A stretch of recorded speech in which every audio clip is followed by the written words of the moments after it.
Good morning, everybody. As you take your seats, I'm Andrew Perchuk. I'm the interim director here at the Getty Research Institute, and it's my pleasure to welcome you to the 8th annual Getty Graduate Symposium. This event is one of my favorite ones of the year because it tells us not only where art history is, but where it is going, through presentations by emerging scholars from across disciplines and from throughout California. This symposium began as an experiment to see if California could support a grad student conference like the well-established ones on the East Coast.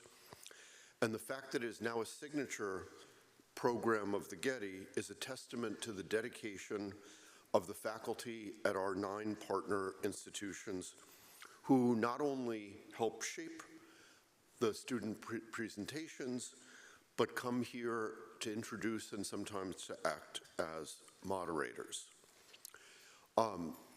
Most importantly, of course, it's a signature event because of the quality of the students over the last 8 years. And then finally, just say that this symposium reflects the Getty's deep commitment to arts education as a core part of its mission. We are dedicated to advancing the field of art history through meaningful engagements with scholars nationally and internationally, and through partnerships like this right at home in California. So now, please join me in welcoming Rebecca Peabody, Head of Research Projects and Academic Outreach.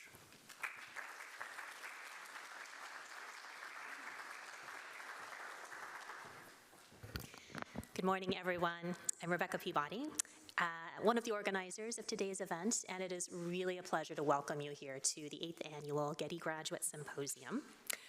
It's great to see so many people in the audience, and I'm also really grateful for the additional reach offered by technology, which allows us to expand our audience even further. We have around 180 people who signed up to join us at various parts of the day today, and another 130 who are joining us via Zoom. So we broke the 300 mark, which is exciting. Remote participants are joining us from across California and the United States, as well as Canada, Armenia, France, Russia, and Puerto Rico. This symposium is the result of a series of collaborations that started several years ago when we reached out to the chairs of departments at each of our 9 partner schools and asked if they would join us in putting together an event to showcase the work of emerging scholars from across research institutes in California. Each year in the spring, I reach out to all 9 of our partner schools and ask if we can count on them to participate with us again in the coming year. And each year they all say yes, for which we are truly grateful because we could not do this without you. Later in the fall, each of our partner institutions nominates a student as well as a faculty sponsor to come and represent the work happening in the department. And they join us here, and the result is the event that you're about to see today. This is an important event for all of us, as it allows us to deepen our commitment to graduate education by showcasing, supporting, and otherwise celebrating the work of our emerging scholars. It helps us provide a stage and a stepping stone in their professional careers. It helps us connect with art history departments across the state, and it allows us to contribute to the scholarly community that does so much to sustain us all. One of our core values when we put this event together is creating a supportive environment for our emerging scholars. We count on them to push the field in new and dynamic directions, and we recognize and value the vision that takes and the dynamism and growth that it brings. Many thanks are always in order, as this is truly a group effort. Specifically, I'd like to thank each of our partner institutions who are indicated on the program, along with the administrative staff within the departments who help us organize the annual call for nominations. I'd like to thank our speakers and their advisors, and last but definitely not least, our audience. Thanks as well to the GRI for its continued support, and in particular to Nancy Sue Kang, Brianna Hernandez, and Lauren Artis, along with William Ramirez, Ray Riddle, Janani Subramanian, Adrian Cesares, and our great AV team who do so much to make sure things run smoothly behind the scenes. A couple of notes about our program. We will have 3 sessions made up of 3 speakers each. Within the sessions, we'll move through the presentations without breaking for individual questions, but we have reserved time at the end of each session for a question and answer discussion where we will be welcoming questions from the audience. For our live streaming audience, as questions occur to you, please feel free to type them into the Q&A box at the bottom of your screen, and you can do this at any time. There's no need to wait until the end of the session. We'll do our best to include those questions in our session as well. And last but not least, if you haven't already, please take a moment to silence your cell phones.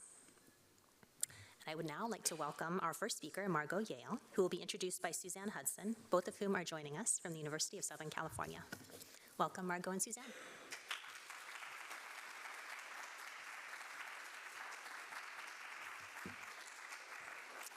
So hi, good morning, everybody.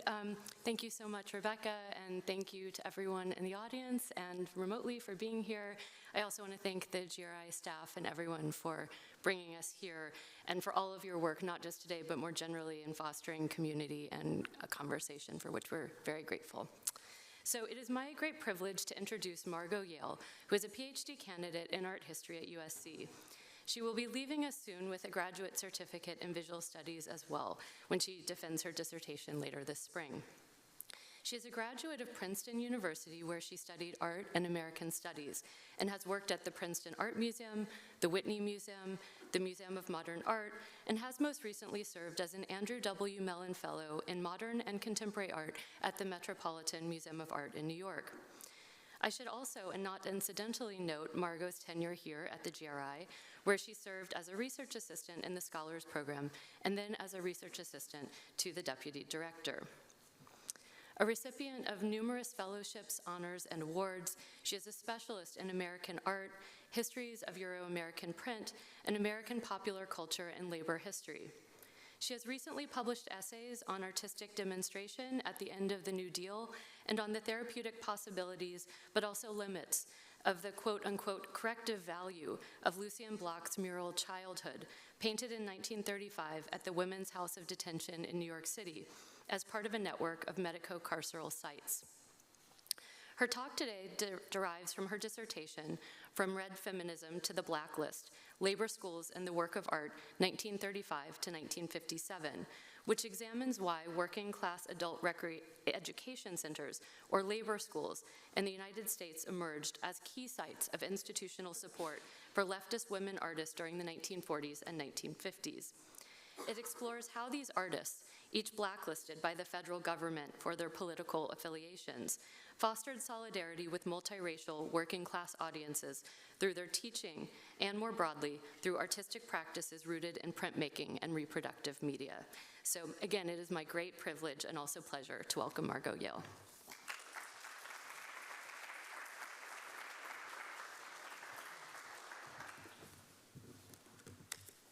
Good morning. Thank you all for being here. Okay. And thank you, Suzanne, for that very kind introduction. I want to also, before I get started, express my gratitude to Andrew Perchuk, Rebecca Peabody, and Lauren Artis for organizing what is sure to be a generative and inspiring program today. And I feel especially privileged to be back here sharing this work at the Getty, a place that has been so central to my graduate training all the way through, and among colleagues and mentors who have supported this project's development from its very earliest stages. So the research I am presenting today benefited from regularly visiting the major retrospective Elizabeth Catlett, a Black revolutionary artist, last year. Living in Washington, D.C. while this exhibition was on view at the National Gallery of Art enabled me to meet with other Catlett scholars and the artist's loved ones.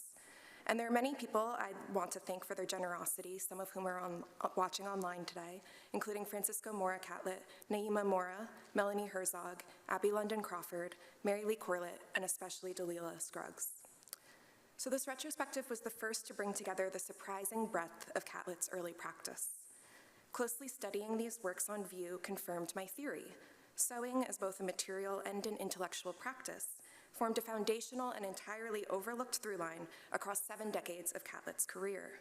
And sewing, as I will demonstrate today, gave Catlett a critical voice to continually resist narrowing interpretations of post-war American modernism. So with that, let us begin with the final decades of Catlett's practice and work our way backwards. So to make the silkscreen Three Women of America from 1990, the artist sifted through her sewing basket in her studio in Cuernavaca, Mexico. A fabric scrap with a vermilion and black geometric pattern caught her eye. The edges, likely traced, where she had once cut out pattern pieces for this blouse you see here. From these sewing scraps, Catlett collaged a maquette for her silk screen, in which edges turn to folds and folds turn into seams in a manner attuned to garment construction. She revisited a woodcut she made nearly 30 years earlier. Though compositionally akin to this earlier 1963 print, Three Women of America and Catlett's use of fabric to stencil the women's vibrantly patterned dresses materially recalls an even earlier period in the artist's career. Living and working among leftist circles of Black Harlem in the 1940s, Catlett affirmed her radical feminism by sewing in community with working-class women. So in this paper, I consider how Catlett's printmaking process was shaped by her experience teaching dressmaking in the mid-1940s at a Marxist adult education center in Harlem called the George Washington Carver School. And this is a case study part of my broader project in which I argue that American modernism was insidiously shaped by fear that art could overturn social stratification among the working class. So today, I will examine how Catlett and her Black working class students shared tacit knowledge of sewing processes that informed her most famous prints, the Black Woman series from 1946 to 1947. Scholars have acknowledged Catlett's frequent portrayals of Black working class women, but the artist's commitments to these women's creativity and knowledge in the operational construction of her images has gone unnoticed. This paper argues that the seams and fabric folds in Catlett's prints affirm Black women's skilled practices of sewing as creative work. And I do so to reveal how Catlett's prints subvert entrenched ideas about sewing as manual work and construe the racial and class politics of home sewing as part of the artist's intersectional interpretation of gender oppression. Born to a middle-class family in Washington, D.C., Catlett learned to sew and knit from her formerly enslaved grandmothers and from her mother. Her paternal grandmother sewed mailbags for the D.C. post office. And Catlett's mother, Mary, worked for a cousin who was a dressmaker and sewed outfits for her children from repurposed fabric. During summer visits to North Carolina, Catlett picked up ironing to assist her maternal grandmother in her side job washing clothing for white people. As the first MFA student at the University of Iowa, Catlett learned from regionalist painter Grant Wood to paint what you know best. And so she recalled, quote, I had just come from a visit to my grandmother and had been helping her, so I painted myself ironing, unquote. This anecdote reveals the beginning of Catlett's lifelong commitment to making art about and for Black working class women. The artist later remarked that she did not truly acquire class consciousness until she joined the faculty, the founding faculty that is, of the Carver School in fall 1943. Established through the organizing efforts of the National Negro Congress, the Carver School was principally realized by Black women. Harlem's working class, domestic workers, elevator operators, janitors, and garment workers enrolled in its affordable evening courses. Catlett taught dressmaking, mimeographing, sculpture, and ceramics, and she served as the school's fundraiser and publicity director, designing promotional material and course catalogs for the school, like this pamphlet you see here.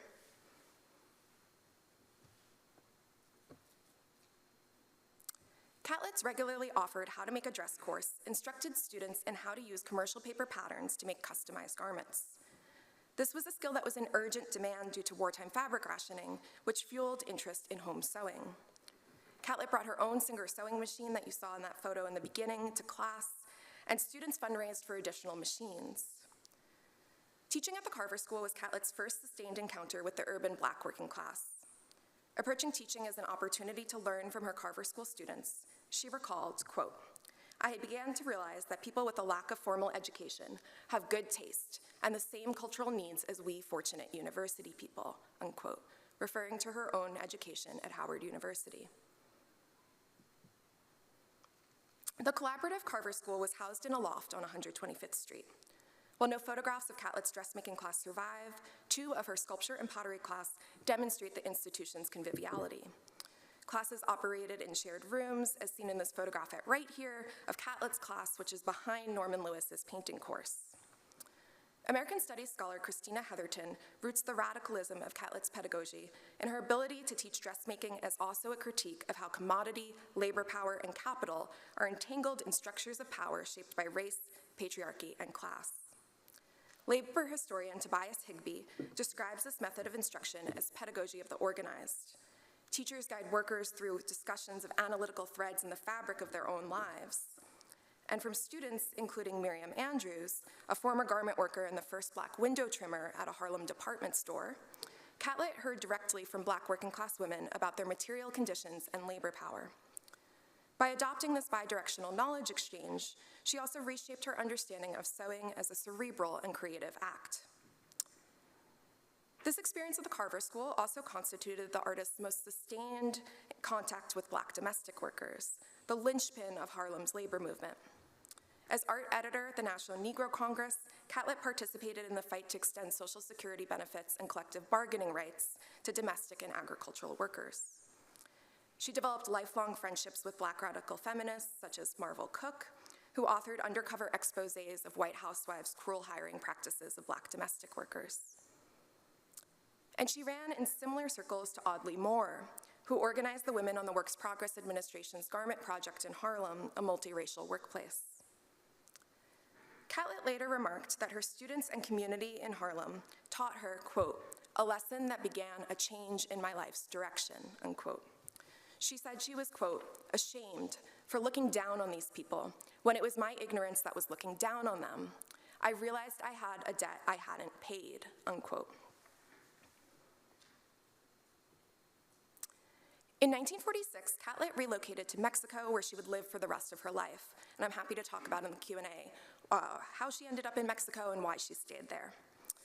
When she joined the ranks of the Taller de Gráfica Popular later that year, Catlett realized that lino cut was best suited for the broad dissemination she desired for her work. Though she would re-edition the Black Woman series in 1989, she first printed her linoleum blocks on tissue paper so they could be sold cheaply. This type of thin paper was nearly identical to the substrate of a commercial paper pattern for sewing. Catlett intended for her lino cut series to amplify the leadership role of Black women in the long struggle for democratic rights in the United States.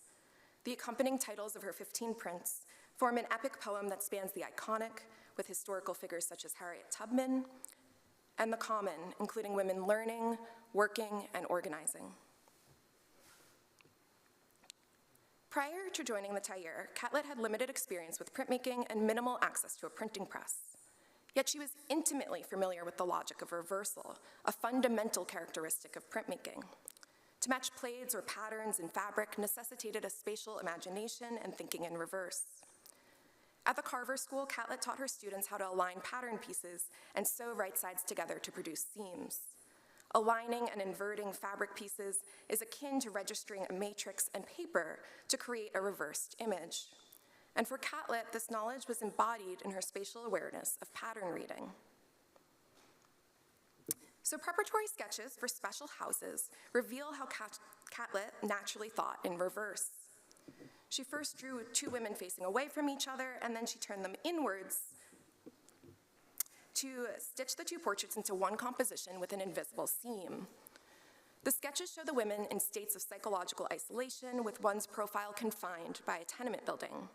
Conversely, the seamed lino cut demonstrates their collective fortitude in combating housing discrimination as the two women face one another with a closeness that suggests conversation.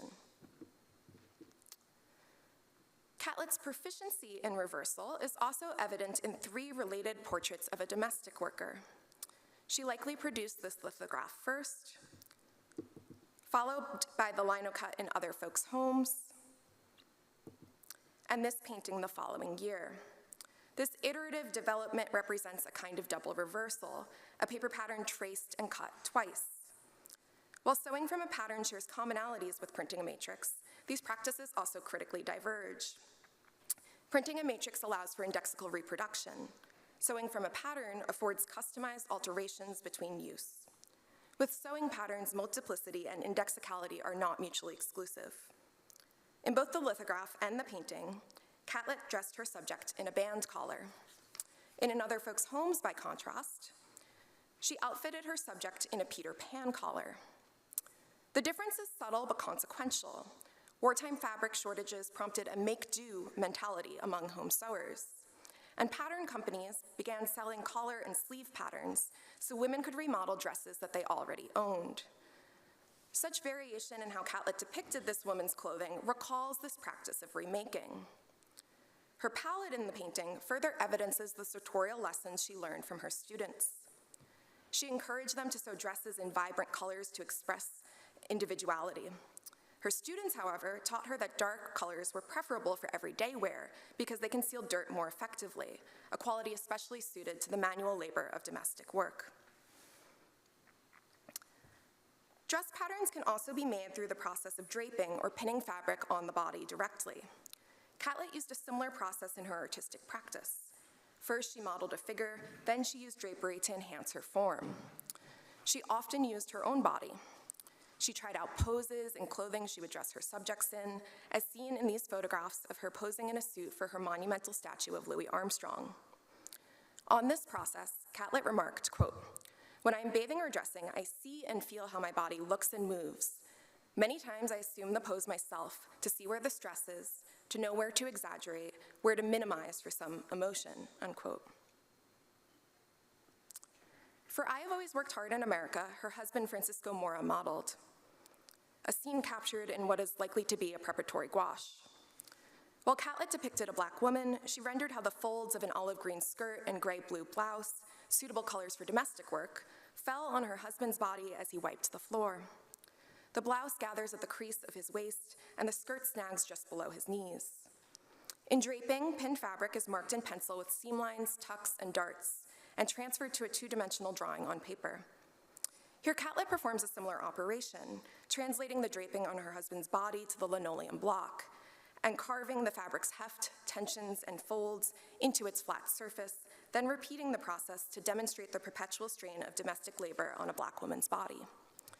This translation from fabric to printed paper is carried out by what historian Barbara Berman calls the cognitive hand of sewing. A trained seamstress can look at fabric, understand its behavior, and convert this intuition into the language of paper patterns. Catlett's seams and folds evidence such awareness. The artist also celebrated the cognitive hands of her subjects as she worked across the Black Woman series. For In the Fields, she cropped her reference image, a Dorothea Lange photograph of Black tenant farmers in Alabama, to focus solely on the woman at left. She carved every fold and seam of the woman's cotton dress, likely made from a feed sack, into sharp definition. This emphasis on dress construction demonstrates Catlett's familiarity with sharecroppers' home sewing practices. During the Depression, rural women scrubbed labels off sacks to repurpose them into clothing. And Black women who worked as cotton sharecroppers specifically balanced the sewing with working the fields and managing the household.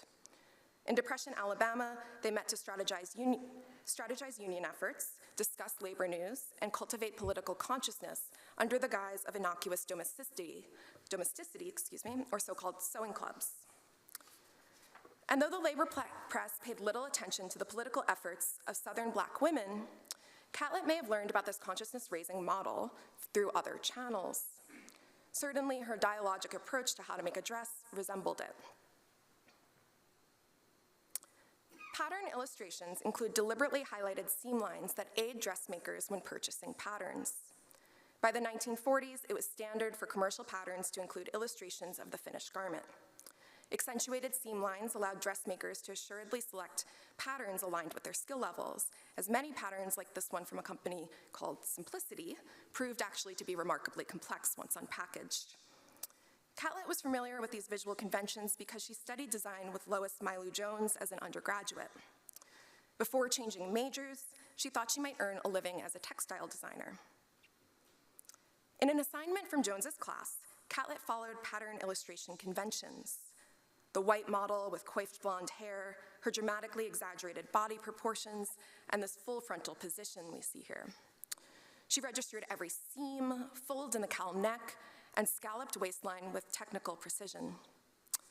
And Catlett maintained a keen eye for the evolution of dress and a dedication to its exactitude. This is evidenced by her attention to the cap in Army Nurse from 1943. Hers is the 1941 redesign of the Red Cross uniform by fashion designer and leftist feminist Elizabeth Hawes. For women who desired a custom-tailored uniform, the Red Cross collaborated with Butterick to produce a paper pattern. Like most pattern illustrations, this one assumes whiteness as the norm. Catlett's drawing, on the other hand, made at a moment when the Army Nurses Corps had a racial quota for Black women, functions as a counter-representation to the Butterick pattern illustration. Catlett's emphatic printed seams contest marginality in favor of other modes of recognition. She noted, quote, "Lines do not exist in the third dimension," unquote, but function instead as the joints of planes. In the Black Woman series, lines conjoin two practices: the folds and seams stitched by her subject's hands, and the linoleum surface carved by her own. Writing in 1860, German architect Gottfried Semper recognized the seam as the most elemental demonstration of aesthetic creation. He maintained, quote, "A most important and prime axiom for artistic practice is most simply, most originally, and at the same time most cogently expressed in the seam, the principle of making a virtue out of necessity," unquote. Focusing on the seams, Catlett indexed Black working-class women's home sewing as an ingenious form of artistic expression and as a corrective to the mainstream art world's total exclusion. The Black Woman series is not merely a set of honorific images. It is also a demonstration of sewing as a radical strategy for collaboration, a way to stitch the social fabric of an intersectional leftist feminism, one in which Black working-class women are structurally and creatively central. Catlett always maintained a practice of sewing and knitting, but she never publicly considered fiber art to be on par with sculpture or printmaking. Though she was critical of the mainstream art worlds of the United States and Mexico, she understood how to infiltrate from within to resist discrimination and increase the visibility of Black artists like herself in museums. Doing so as a Black American radical woman artist living in exile in Mexico was difficult. Aligning her work with historically feminine mediums before the advent of the feminist art movement would have compounded this challenge of recognition. Rather, these mediums were part of her life, spilling over into her artistic practice. She sewed winter coats for her 3 children. She knit elaborate sweaters for her grandchildren and friends.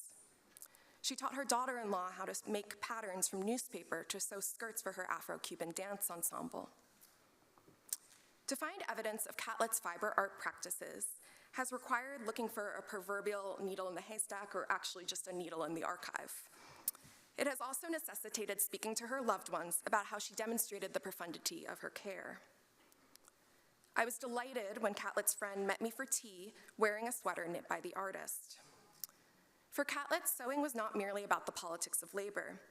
It was a labor of love, a sentiment proven by her choice to store the love letters she wrote her husband in her sewing basket. The Black Woman series is perhaps emblematic of a seam. These prints join several planes of Catlett's practice: her radical pedagogy, printmaking, and craftwork. They represent the sustained reciprocity of tacit knowledge shared between Catlett and her Carver School students, and disclose the social and educational fabric within which she first conceived this series. Catlett is known for her tender articulation of Black women's bodies, especially those from the working class. It is about time that we recognize that her careful attention to these women's garments divulges how deeply she revered their sewing as a vital form within American modernism. Thank you so much.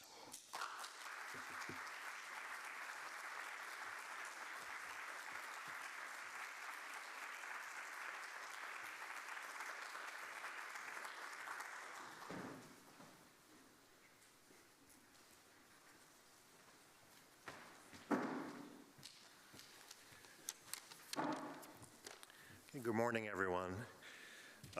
Always grateful for this event and the really special part of it, which is this ritual of faculty advisors introducing to the world the grad students that are working in our departments are working with us individually. My name is George Baker. I'm chair of the Art History Department at UCLA, and I have the pleasure and honor this morning to introduce Thomas Duncan. Thomas is in the final stages of completing his dissertation at UCLA, also aiming to finish up by this spring with the title, The Right Bad Picture, Failure and Relationality in Andy Warhol's Polaroids, 1969 to 1978. So I'm here to announce this dissertation to all of you and really, which is one of the pleasures of being an advisor, to also attest that the work now on the cusp of its completion is both stunning and I think field-changing for our field, for art history at large. Now, Thomas's work on this dissertation, on the work of, late work of Andy Warhol, and photography specifically, has really been long prepared in the way that we often now begin to see when graduate students reach the end of this dissertation stage, related to what seems evidently to be now a longer life project. Prior to embarking upon graduate study at UCLA, Thomas founded and ran a key contemporary art gallery in Los Angeles with his name, the Thomas Duncan Gallery. That's how I first came to know him. For some years, and during this period, he consistently supported deeply challenging work, often involving queer contemporary art practices and the transformations of both contemporary painting and contemporary photography. These were crucial to the gallery and the exhibition program that Thomas organized. This prior work in contemporary art on the ground, as it were, has translated directly into Thomas's current academic work and project, a central component of the unique perspective that Thomas brings to our field. Early on in his career, prior to founding his own gallery space, Thomas had also long worked on a range of Warhol exhibitions, for example, at the Gagosian Gallery, helping him to gain a deep appreciation for the artist's diverse approaches to photographic images. During this earlier time at other galleries, he also curated exhibitions that included Untitled Vicarious, photographing the constructed object, which centered on the photographic investigation of sculpture.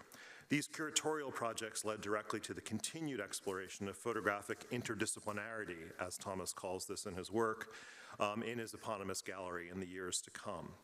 Now, since his entry into the PhD program at UCLA, Thomas's research has primarily centered on photography's social, material, and corporeal effects. The queering of the photographic archive, the queering of photographic forms, these have been key through lines in Thomas's research and theoretical reflection over the last years. In addition to his dissertation work now on Andy Warhol's photography and Polaroids, he has written on the photographic ramifications of work by Pablo Picasso, Santu Mofekung, Glenn Ligon, Daido Moriyama, and Henrik Olesen. There have been many recent publications in such venues as the May Review, Contemporary Art Review Los Angeles, Moose, and Flash Art, with a catalog essay soon to be published, examining B. Ingrid Olsen's body-centered Polaroids, which brings us back to Thomas's dissertation and to his lecture today, which is titled Subject to Revision, Portraiture and Transness in Andy Warhol's Little Red Books. So please join me in welcoming Thomas to the stage.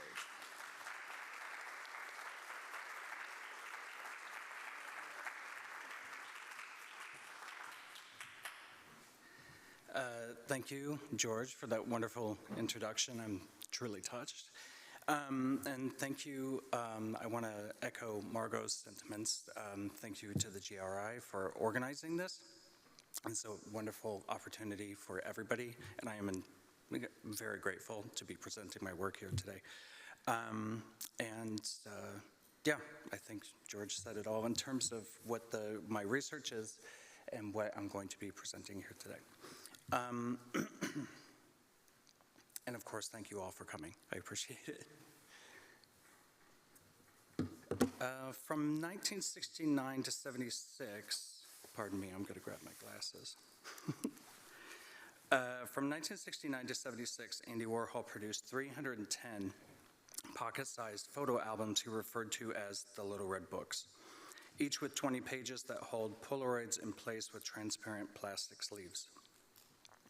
Their capacity for one-to-one juxtaposition makes them more formally striking than the manufacturer's larger albums, which range from 4 to 12 Polaroids per page. Warhol's varied uses of them reveal strategies that suggest that storage alone was never their function. For instance, he would often take multiple Polaroids at a time and then disperse them throughout different albums. He would also pair unrelated images that he had taken months or even years apart. As such, the Little Red Books frequently resist photography's capacity to produce linear or cohesive narratives, which is to say that Warhol created a photographic relationality made paradoxically arelational, disjointed, and dissonant as a way of creating new relations between disparate images. It was perhaps this potential for finding commonality within disparity that these albums share their name with both Mao Zedong's Little Red Book and the Alcoholics Anonymous publication of the same name. Despite Warhol's prolonged commitment to the Little Red Books, there is no substantive literature on them. In my work to address this historical oversight, my research has revealed three primary areas of Warhol's activity.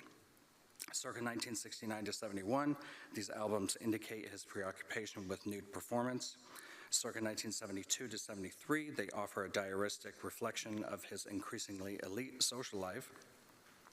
And circa 1974 to 76, they evidence his juxtaposition of the trans models that posed for his Ladies and Gentlemen series with other portraits of artists, performers, collectors, and politicians. While the work from this last group will concern us here today, I first want to focus quickly on the fact that the albums that are on the screen are in museum collections. They were donated by the Andy Warhol Foundation and are considered discrete artworks by the artist, and as such, the individual Polaroids in them are integral to the works as a whole. However, for reasons that remain unclear, there are dozens of albums that the Foundation decided were not artworks and chose to pull the Polaroids from them for the purposes of donation or sale. The Little Red Book that I will discuss presently is one such album. It now exists in the form of 7 photocopies in the archives of the Andy Warhol Museum in Pittsburgh. It thus functions here not only as a case study, but also as a site of historical restitution. Reconstitution, I should say. Sometime in 1975, Warhol juxtaposed 2 Polaroids in Little Red Book number 273. One is a color Polaroid of Wilhelmina Ross, a trans stage performer who lived as a woman and embraced she/her pronouns. Warhol shot Ross's portrait in 1974 in preparation for Ladies and Gentlemen, his 1975 series of vibrantly painted portraits of Black and Latinx trans folk. Juxtaposed with Ross is a rather odd portrait of Paloma Picasso, the daughter of artists Pablo Picasso and Françoise Gillot, that Warhol took in 1973 to produce a print to be included in the multi-artist portfolio Hommage à Picasso, to be published in the wake of the artist's death in April of that year. In what follows, I will argue that Warhol's juxtaposition of these 2 Polaroids engaged contemporary and historical destabilizations of gender and race to imbue portraiture with wholly new signification. But in order to grasp the import of this no longer extant album, we first need to gain a better understanding of Ladies and Gentlemen itself. In early 1974, the Italian art dealer Luciano Anzalmino approached Warhol about producing a portrait series of travestiti, or transvestites. Warhol's assistant Bob Colicello recalls the dealer's regrettable insistence that the models, quote, shouldn't be beautiful transvestites who could pass for women, but funny-looking ones with heavy beards who are obviously men trying to pass, unquote. Warhol initially refused, perhaps because the theme seemed both passé and poignant. Passé in the sense that he had cast in his films gender nonconforming performers such as Jackie Curtis, Candy Darling, and Holly Woodlawn, but had not done so for over 3 years. And poignant because Candy Darling, who had been dear to the artist, had died from lymphoma less than a month before Anzalmino made his pitch. It is conceivable that Warhol would have simply passed had it not been for the $900,000, roughly $5.75 million today, that the dealer offered to pay him. So soon after committing to the project, Warhol recalled the Gilded Grape, a bar mostly frequented by Black and Puerto Rican trans folk that he and some clients had recently visited. The bar's regulars, Warhol concluded, would serve the project well. He ultimately photographed 14 individuals, paying them each between $50 and $100, roughly $325 to $650 today. That these sitters should receive so little when Warhol himself was set to receive so much is at best problematic, and at worst, a methodical exploitation of racialized and gendered marginalization. Even though Warhol had frequently used portraiture to explore gender variability even as far back as the 1950s, his activity in the mid-1970s raises questions. How might the albums that feature these models shift our understanding of Warhol's approach to portraiture in terms of the genre's histories, limitations, and possibilities? And what are the broader racialized and gendered significations within Warhol's ladies and gentlemen photographs and his varied uses of them? One way to begin answering these questions is by turning to artist Glenn Ligon's catalog essay for the Whitney Museum's 2018 Warhol retrospective, where he states, quote, "Ironically, perhaps this freedom to play with the representations of colored folks was a reaction to the relative freedom Warhol saw in the trans women before him, the freedom, despite the violence and trauma that marked their daily existence, of a self-invented life. Let me say that Warhol was, quote, feeling it, and his feeling it awakened a kind of abandon in his painterly practice," unquote. As Ligon also refers to the models arriving at Warhol's factory as simultaneously unfettered and disallowed, he sheds light on the problematic relationality of ladies and gentlemen with respect to how Warhol was deeply inspired by his sitters while also taking advantage of them. And we could also say that these sitters presented Warhol with relations stemming from the intersection of racism and transphobia, systemic marginalization, the struggle against which produced fluid relations between being cast out and rising up. Indeed, many of the models were activists. Between social marginalization and personal transcendence. It thus seems to me that these models' transness presented Warhol with states of being that had long appealed to him regarding personal transformation, exemplified by his own transition from a balding commercial illustrator in the 1950s to a wigged countercultural persona in the 1960s, and the resistance to categorical thinking, typified by his famed conflation of painting and photography. And he responded to these models by transforming his Polaroids of them into hundreds of paintings, collages, and prints, bodies of work that extended far beyond the scope of completing the lucrative commission. Indeed, unlike his other portrait commissions, which typically used one image of a single sitter, Warhol employed a variety of portraits of most of the 14 ladies and gentlemen sitters. Not only did Warhol complete 268 paintings, which is 163 more paintings than the commission even called for, his dozens of graphite line drawings and photo albums were also outside this commission's scope. Simply put, he was compelled to return to these portraits over and over again. Now, Warhol, to my knowledge, never transformed a single portrait within all the media utilized for ladies and gentlemen, though the one of Wilhelmina Ross that we have already seen comes close. In it, we see Ross in profile facing left wearing a headscarf with a concentric ring design, the circularity of which echoes the crown of her head, her metallic earring, and her wide open eye.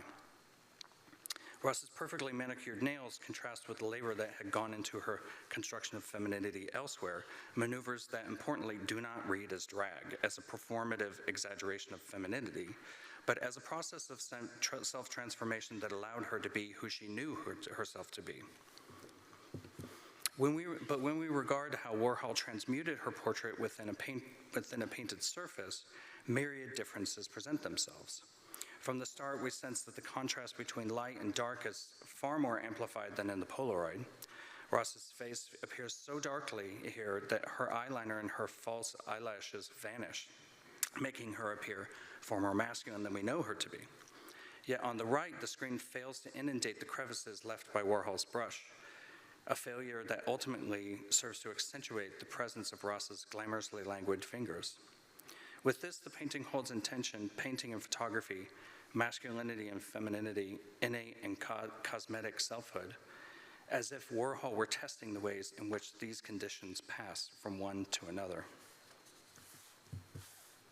Another form of simultaneity occurs in the screen print of Ross, which is based on a collage Warhol produced using torn strips of paper and photo-printed acetate. Warhol's colored strips at once align with and depart from the Polaroid's compositional structure. For instance, Warhol approximates Ross's skin tone with a large piece of dark tan paper, yet only renders her part of her headscarf blue. Other areas intentionally miss their mark, yet still signify, such as the circular yellow earring hovering near the accessory. And others do not signify at all, such as the piece of purple paper that starts at her fingers and then floats into the negative space behind her. In all, Warhol underscores Ross's femininity as much as he presents it as crafted, acting as a corollary to what Jean Vaccaro describes as the handmade crafting of trans identity. Quote, density and texture yield felt knowledge. Labor congeals as residual emotion. Transgender life is made and remade as matter, identity, politics. The handmade generates new evidence of what a body and its difference might be, unquote. Indeed, as the haptic elevates understanding gained from touch, it necessarily deprioritizes the alignment of sight, of knowledge with sight. And it is worth noting that Warhol's torn paper technique is prevalent in the work that followed. His concerted use of it began with Ladies and Gentlemen. The Warhol transformed this and other Polaroids of Ross into dozens of other canvases, drawings, collages, and screen prints. Time prevents us from delving further. Yet by looking at the chromatic material simultaneity throughout Warhol's remediations of Ross, we witness the extent to which Warhol saw his trans models as exemplars of presenting the body as a condition of possibility that we could call transitive. In using this term, I follow theorist C. Riley Snorton, who connects the concept of transitivity to the intersection of racial and trans identities.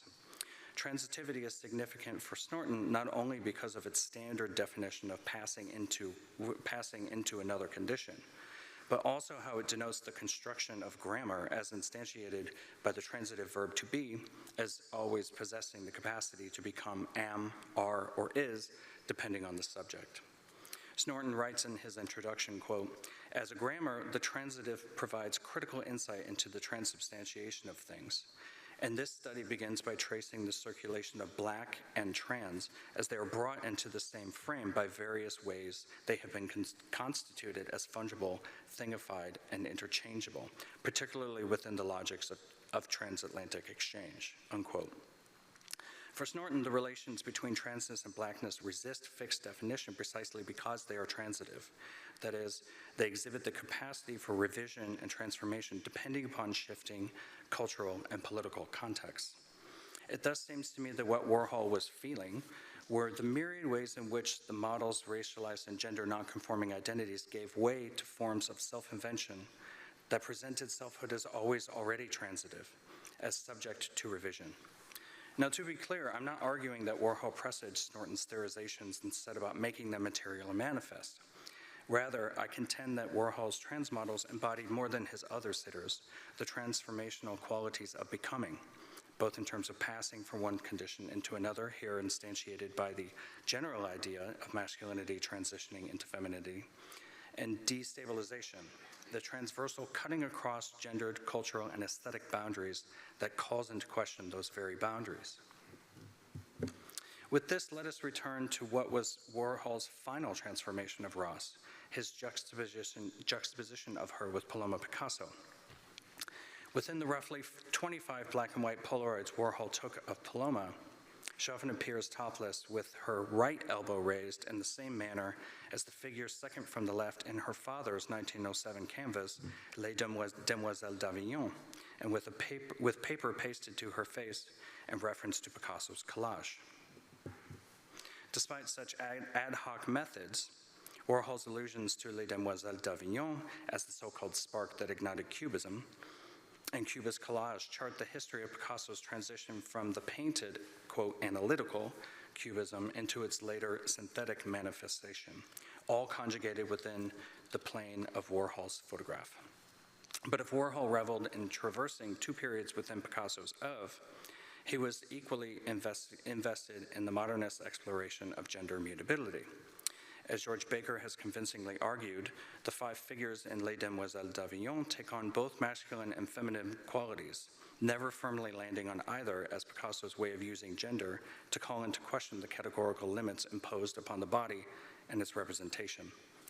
Speaking of Picasso's sketches that gave way to the gender instability of the demoiselle that Paloma imitates, Baker argues for Picasso as producing, quote, some deeper sort of fusion concretized in all of his endeavors to invent composite or double, bodily and gendered signs, signs of impending collapse, signs of double duty, unquote. And Baker informs us that Picasso performed such double duty in his canvas most forcefully in the squatting figure on the lower right, where the artist not only destabilized gender, but also performed a synthesis of an African head and an Iberian body, as well as a directional composite of face and back. As such, the artist worked out a, quote, de-hierarchized, equalized body, the body proclaiming that all structuring oppositions are off, unquote. From the view of such corporeal disruption, it would appear that Warhol also viewed this canvas as a source for rethinking categories assigned to the body. For we need to remind ourselves that it's Picasso's own daughter who performed this art historical gesture for Warhol, that it was her very body that acted as a photographic surrogate for her father's exploration of corporeal mutability. We therefore witness a transitive process wherein Paloma conjugates as Picasso. And with remarkable economy, Warhol not only collapses the temporal divisions between past and present, but also presents a transness between the gendered and biological splits between Picasso and Paloma, father and daughter, male and female, genital difference, and genetic continuity. The chronology that begins with Picasso's death in 1973 and ends with the Paloma print in 1975 not only allows us to understand the extent to which Picasso had been on Warhol's mind in this period, it also suggests his awareness of Picasso's destabilizations of the body well before he asked Paloma to mimic them. And since ladies and gentlemen rest squarely within this chronology, it is hardly surprising that Picasso's strategies found their way into that series as well. Perhaps the most salient example is a Polaroid of Ross that Warhol used for a collage, for which he instructed her to pose with her arm raised in a manner strikingly similar to one he asked Paloma to perform the year prior. Moreover, Warhol inverted the source photograph's horizontal orientation to match more closely the demoiselle in the painting. This would explain why 6 years after Warhol completed Ladies and Gentlemen, he wryly reflected, "I may have been thinking of Picasso at the time." Yet if Warhol had wished to adumbrate both his and Picasso's use of gender and race to undo categorical opposition, why did he not simply place these models' demoiselle poses across from one another to make such continuity glaringly apparent? It would seem that Warhol was instead, as he had been with so many other albums, intent on utilizing apparent incongruity between these two images to create a new conceptual congruity between them. In this instance, Picasso's undoing of oppositional thinking gave way to Warhol's juxtaposition of Ross and Paloma as a means for Warhol to perform similar operations in his own time and on his own photographic terms. That is to say that Warhol expanded the assumed limitations of portraiture's functionality to present a transitivity of selfhood, how the self is perpetually subject to revision. Thank you.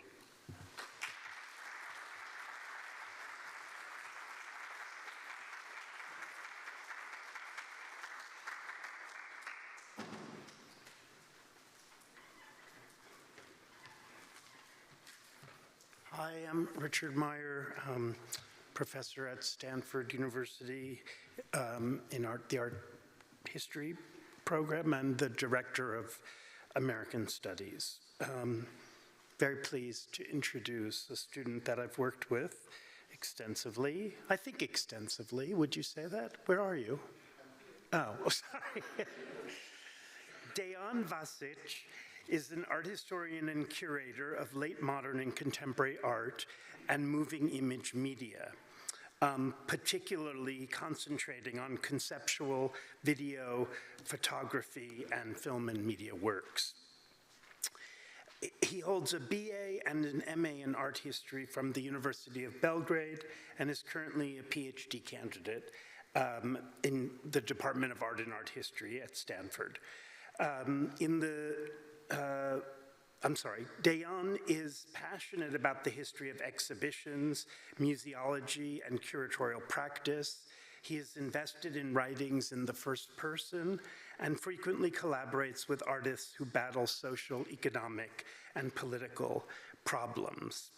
In the 2025-26 academic year, he is the student co-chair of the Stanford Humanities Center research workshop, American Studies from the Inside Out, which challenges the traditionally national focus and boundaries of American studies by addressing questions of migration, dissidence, outsiderness, and activism, both historically and in the present. And I have to tell you, as another co-chair of that workshop, Dayan has excellent organizational skills, as well as intellectual gifts, which we all don't, others of us don't have. Dayan has over a decade of professional experience in Serbia and the former Yugoslav region, where he has been involved in radical curatorial practices and critical writing, addressing the politics and ethics of aesthetics. He curated the visual arts program at the Center for Cultural Decontamination in Belgrade, co-edited Beton, is that the correct pronunciation? Cultural Propaganda Kit, and was a member of the Four Faces of Omarska working group, as well as the Culture of Memory curatorial platform and the Context Collective. The current work that he's going to share with you draws on the kind of amazing archival acquisitions that Stanford has recently made of the notebooks and other materials of Carolee Schneemann. And that talk is titled Carolee Schneemann's Interior Scroll, 50 Years On. Please join me in welcoming Dayan to the podium.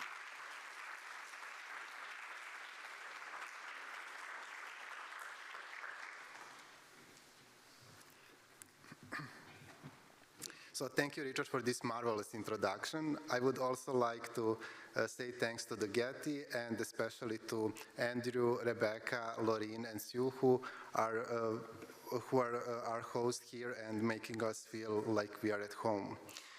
I would also like to extend my gratitude to Marlon Ariashinge, Professor Pavle Levi, and Professor Peggy Phelan, who offered their generous comments on various versions of this paper. In 1975, Carolee Schneemann first performed Interior Scroll at the exhibition Women Artists Here and Now in East Hampton, and the second time at the 4th Celluloid Film Festival 2 years later.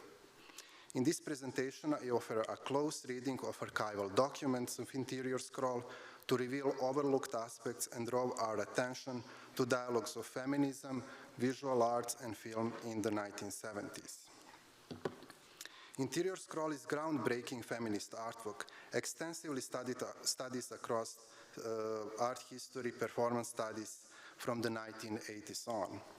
This performance has many interpretations. Joan Zemel and April Kingsley study it in the terms of women's sexual experience and art. Ginny Forte argues that the political act of a woman as a speaking subject disrupts the phallocentrism of modernism. Cathy Odell gives a reparative feminist reading of Fluxus.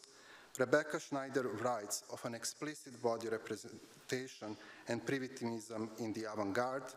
Amelia Jones used it as a key example of relationship between performance and documentation, and Peggy Phelan claims that photography as a document lacks sensorial experience of the performance.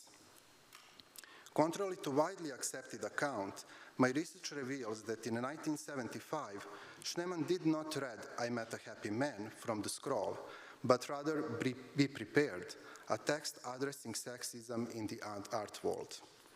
The source of confusion is Schneemann's book More Than Meet Joy. This book includes the notable photograph of Anthony McCall from 1975 and Sally Dixon from 1977, capturing the remarkable moments when Schneemann pulls the scrolls from her vagina. Although Schneemann's text, I Met a Happy Man, is from 1977 performance, it frames McCall's photographs from 1975, thereby inaugurating subsequent interpretations of Interior Scroll as the same action performed twice, rather than two distinct performances. In 2002, Schneemann published two texts with dates, making this distinction between them in the book Imagining Her Erotics. Additional evidence we find in contrasting the physical scroll from 1975 with the text Be Prepared, and the scroll from 1977, which contains text I Met a Happy Man.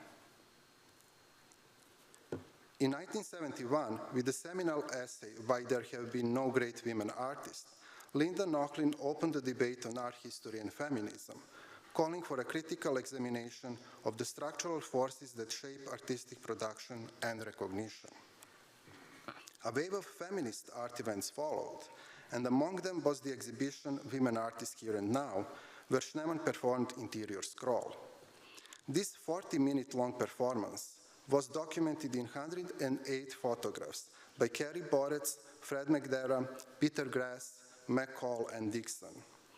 In examining contact copies, together with a performance score in Stanford Special Collections, I revealed that Interior Scroll was divided into 7 acts.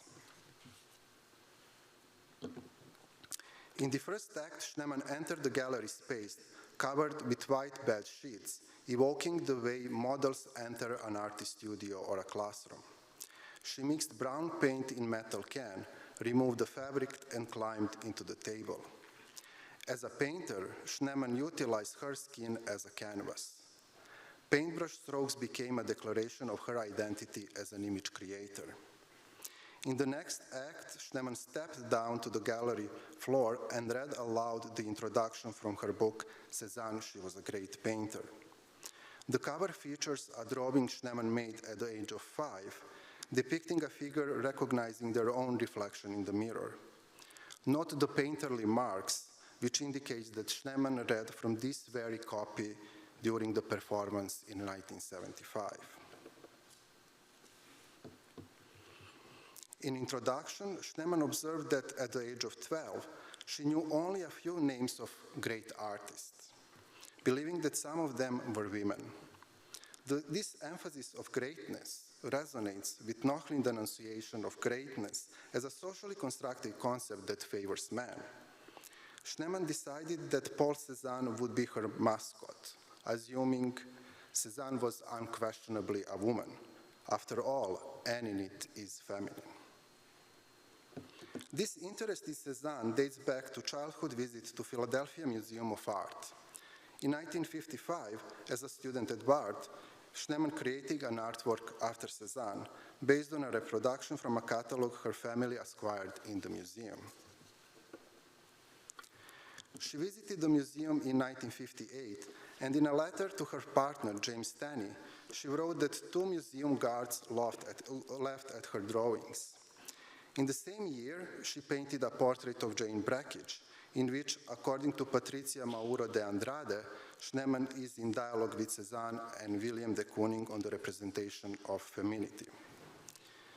Pushing against Gard's observation, I insert that Schneemann developed a new way of representing femininity, actively dismantling inherited visual conventions that had long rendered the female body as an object. In the introduction, Schneemann asks, were the bathers I study in reproduction so awkward because they were painted by a woman? In search of awkward bathers, I visited the Philadelphia Museum of Art and found a candidate in Cézanne oils on canvas, The Large Bathers. My interest lies in 2 formal aspects of The Large Bathers and the Interior Scroll: the poses in painting and performance, and the brushstrokes of Cézanne and Schneemann. As shown in this slide, Cézanne painted a group of 14 bathers, walking, standing, kneeling, leaning against the tree, sitting, and sunbathing at the river bank. Schneemann performed similar poses by standing, kneeling, laying on her belly, and leaning against the table. It is widely accepted that for this painting, Cézanne wasn't working from live models, but relied on his studies and memory. In Interior Scroll, Schneemann relied on sedimented memories of reproduction and embodied experience while earning her living as a model for live drawing classes in the 1960s. Cézanne used bright paint or left the canvas bare to highlight the body's hues and shades. Similarly, Schneemann, using brown brushstrokes, outlined, contoured in her body. To take the nude out of canvas, Schneemann transformed herself into a living image in the gallery space. After reading the introduction to the book, Schneemann set it aside and climbed to the table. The following moment is the one most discussed by scholars, based on McCall's two photographs.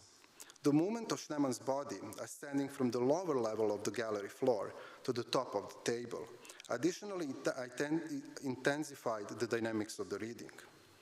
Schneemann read from the scroll text, "Be prepared," denouncing the enduring skepticism surrounding women's artistic achievements. She warns, unless society where man holds all the power undergoes significant change, people will, quote, almost never believe you really did what you did do, end of quote. From the scroll, Schneemann reports that women's sexuality and their art are contested spaces. She continues, never justify yourself, just do what you feel and carry it strongly yourself. In the following acts, Schneemann, from the book Cézanne, She Was a Great Painter, read I Story of a Girl Pornographer, Notes on Fuses, and I Met a Happy Man. In the last, which is discussed as text read from scroll, a structuralist filmmaker refuses to watch Schneemann's films, rejecting her as his equal, naming her as a sculpturalist and as a dancer. Forte argues that phrase personal clutter reflects a feminist perspective that personal is political, and notes, quote, it seems as though her vagina itself is reporting sexism, end of the quote. In the last act, Schneemann stands atop the table, her legs planted apart and arms extended wide, as she reads the text Americana Eiching Apple Pie.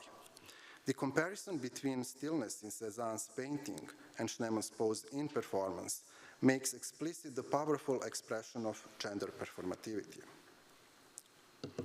The page Americana Eiching Apple Pie is framed by drawings of apples and a figure in apron dancing around the kitchen. Schneemann inserts apple pie as a direct contact with materials. This pie offers self-realization. And the oven is your womb. Let's do it right. These phrases testify to the fulfillment of artistic potential within a feminist framework. When taking into account that the audience at the exhibition Women Artists Here and Now predominantly identified as women, it became evident that phrases like, we are not artists equally, sculpturess, and we think of you as a dancer, struck a chord about gender roles and artistic validation in arts. In Interior Scroll, Schneemann embodied a testament to women power at a time when feminist critique redefined art history. 2 years later, together with Stan Brakhage, Schneemann selected erotic films directed by women for the 4th Telluride Film Festival. They were dismayed by organizers' decision to name the program The Erotic Woman. Feeling objectified, Schneemann performed Interior Scroll at the beginning of her and Brakhage's film selection. Unlike the performance in 1975, Interior Scroll in 1977 is in fact understudied. My research unveils that on this occasion, Schneemann intervenes from the perspective of gender equality in cinema, targeting the cinematic apparatus and illusionistic image. According to Schneemann, she followed a voice, quote, live body action steps into the area of discrepancy between film, which even in most intensive physical conventions remains in mind's eye. Schneemann inserts that regardless of how charged the film might be, it is experienced only as an image residing in the mind of the audience. In Interior Scroll, Schneemann deploys her body to claim the space between audience and the film screen. In 1975, in the seminal essay Visual Pleasure and Narrative Cinema, Laura Mulvey identifies scopophilia as a source of pleasure in looking. Seeing another person as an object, which according to Mulvey, narrative cinema intensifies by separating the viewer from the view subject, usually coded as female, results in a spectacle and voyeurism. Schneemann confronts this specific illusionistic nature of cinematic representation. At that time, experimental film practice targets cinematic illusionism as the foremost ideological spectacle by debunking illusionism itself. We can think of films of Peter Gidal, Malcolm Legris, and Valley Export in Europe, as well as Paul Sherritt's Hollis Frampton, Ken Jacobs, and Yvonne Reiner in the US. The disruption of the distance between an illusionistic image and the spectator reclaims the agency against voyeurism. In 1974, Reiner, in a film about a woman who introduces at the level of the image an oppositional gaze as a strategy that disrupts the voyeuristic gaze. In 1968, Export in Action Pants Genital Panic, wearing crotchless pants, walked in front of the spectators in art kino in Munich, disrupting scopophilia. As proponents of expanding cinema, both Export and Schneemann performed a live action breaking with illusionism as a culprit of ideological control in cinema. My reading of a handwritten performance score, notes, and 20 photograph exposures by Dixon reveals that the interior scroll lasted 20 minutes. Schneemann made a dramatic entrance into the film theater, enveloped in a white bed sheet, mirroring the way an actress might step into the film set, preparing for an intimate or a nude scene. After applying mud to her body, Schneemann knelt and read Introduction to Erotic Films by Women and the text about films, fuses, and Plumbline. In Introduction, Schneemann challenged established hierarchies of validation in which women serve as a muse to male artists. She states objection to the public title of the program, The Erotic Woman, making a point that women artists would never define erotic woman for another woman. Schneemann expresses hope that, quote, in the near future, women will not be exceptional artists, end of quote, denouncing exceptionalism as a synonym for greatness. She advocates for a, quote, equitable fusion of female and male sensibility that will include our pronouns, our genital, and our art, end of the quote. Fuses is the first sexually explicit film directed by a female American artist. As a painter, Schneemann intervened on the celluloid itself by baking, cutting, painting, dipping, and building dense layers of collage and A and B rolls. Schneemann states to the audience that her and Tanny appear in a film as equal and sensual partners, with neither being a subject or an object of the other. According to Schneemann, filming took place over 3 years, featuring precise cutting between close-ups of female, male, and cats' bodies in various positions of lovemaking, all to encourage viewers to confront their gender identifications. Schneemann explains Plumbline as a film about the dissolution of relationship between herself and Tanny. She states that, quote, the possession containment of celluloid image is a concretion of the actual experience. And further, the film is an experience reeled out of real-life fragments that hint and hammer a personal sphere, even as that source eludes, escapes, and drains into a memory, end of the quote.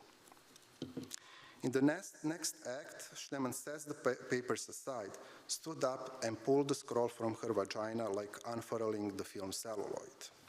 Schneemann posed in contrapposto with her legs apart, held the scroll enveloped in her hands, and fiercely faced the audience. In the photograph, the tension between Schneemann's body and its shadow against the cinematic screen contrasts live action against illusionism. She read the dialogue between herself and a structuralist filmmaker that raised questions about the systematic exclusion of women and about new tendencies in avant-garde cinema. It directly concerns Schneemann's form of film diary and content in Fuses and Plumbline. A structuralist filmmaker refuses to watch the personal clutter, the diaristic indulgence, that equates film with everyday life experience. Together with painterly mess, these phrases a structuralist filmmaker deploys to criticize painting and collage animation in Schneemann's films mocks her as a feminist and as a filmmaker.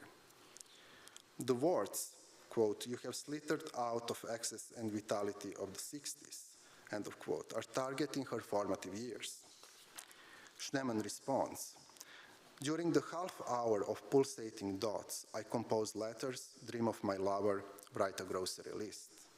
Directly attacking flickering effect as the formal language of structuralist cinema, which, according to her, is without political position, through the avant-garde claim of inseparability of arts and life. At the Telluride Film Festival, Interior Scroll is a durational performance against illusionistic image. In live action, Schneemann stepped out of the frame and demanded interaction from spectators within antagonistic cinematic space. The embodied presence of a filmmaker disrupted the image-mediated perception that enforces the audience identification within the voyeuristic male subject. Juxtaposing live performance against illusionistic projection of filmed images, Schneemann created tension between reality and representation, forcing the spectator to navigate their relationship to both. Instead of concluding, I'm looking forward to extending on this presentation in Q&A section. Thank you.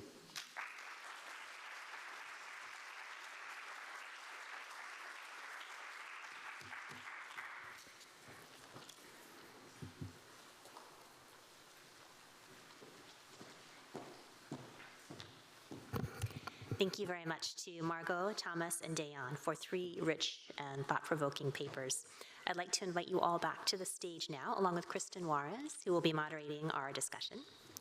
Kristen Juarez, PhD, is Senior Research Specialist at the Getty Research Institute, where she supports the African American Art History Initiative, as well as academic outreach. Her research engages histories of collaboration and multidisciplinary experimentation at the intersection of visual art, performance, and the moving image. Her curated exhibitions include Blondell Cummings' Dance as Moving Pictures, How to Be a Guerrilla Girl, which is on view at the GRI through April 12th of 2026, and The Black Interior, Imagining Home in CAM's permanent collection, which is on view at CAM through April 5th of 2026. She is currently working on a collaborative research project on the artist, curator, and scholar, Dr. Samela Lewis. Welcome.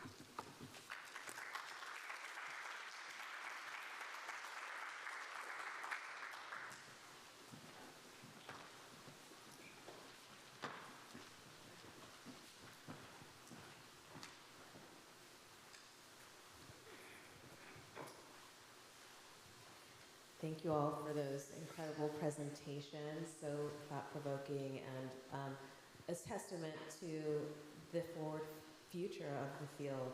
I'm going to start us off with a couple of questions, and I'll really open it up to the audience very quickly. As you have questions, please do identify yourself with your name and your affiliation. I'm going to start maybe with a through line, a very palpable through line, which is each of your engagement with the pose.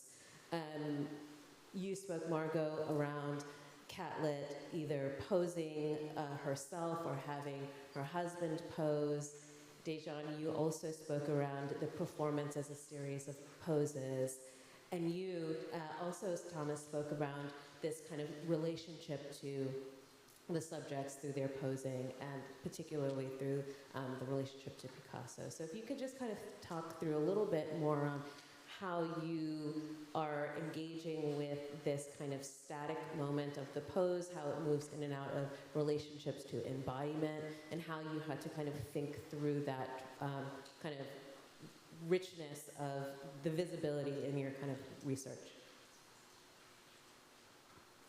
Start us off. Can you hear me? Oh, okay. So yeah, that's such a great question. I was also noticing that with those, that through line of the poses is sort of gender performativity. I went to go see the Louis Armstrong statue that Catlet made, which is in a park in New Orleans. And it's amazing when you compare the statue and her photographs to her quote about like feeling the tensions and the folds of clothing on her body. The folds that kind of the suit on her knee are exactly the same actually in the statue. So you really get the sense of like the embodiment of her posing. And I think similarly, I feel like Catlet's work is the gift that keeps on giving. The longer you look at it, the more you see. So with her husband posing, the more I was looking at, I've always worked hard in America, the more I noticed, oh wait, this is just one woman. I had always thought it was 3 women, but it's really one woman who is posing in different, throughout the process of cleaning the floor. She's dipping the rag into the water, she's wringing it out. And so Catlet's really watching how clothing is moving as poses change and move, and in this case, translating it from her husband moving in front of her into the print, and really kind of performing the pose in different ways. And in the sort of broader project, I think about that in relation to Seurat's work and his painting at the Barnes Museum, where you see that pose of the model from Sunday in the Park in 3 different positions, which is a work that Catlett would have seen. So like this sort of engagement too with history of modernism that these artists are looking at and critiquing from sort of appropriating different moments of positions that are recognizable. Do you hear me? Okay. So one of the questions that Nochlin also discusses in Where There Have Been No Great Women Artists, it is a question of accessibility of the live drawing classes to women throughout the history. And Schneemann is also likewise in dialogue with Nochlin on that question. And in I Story of Girl Pornographer, which I didn't have time to discuss more here, she writes about her experience at Bard as a student, where live classes were not offered to women.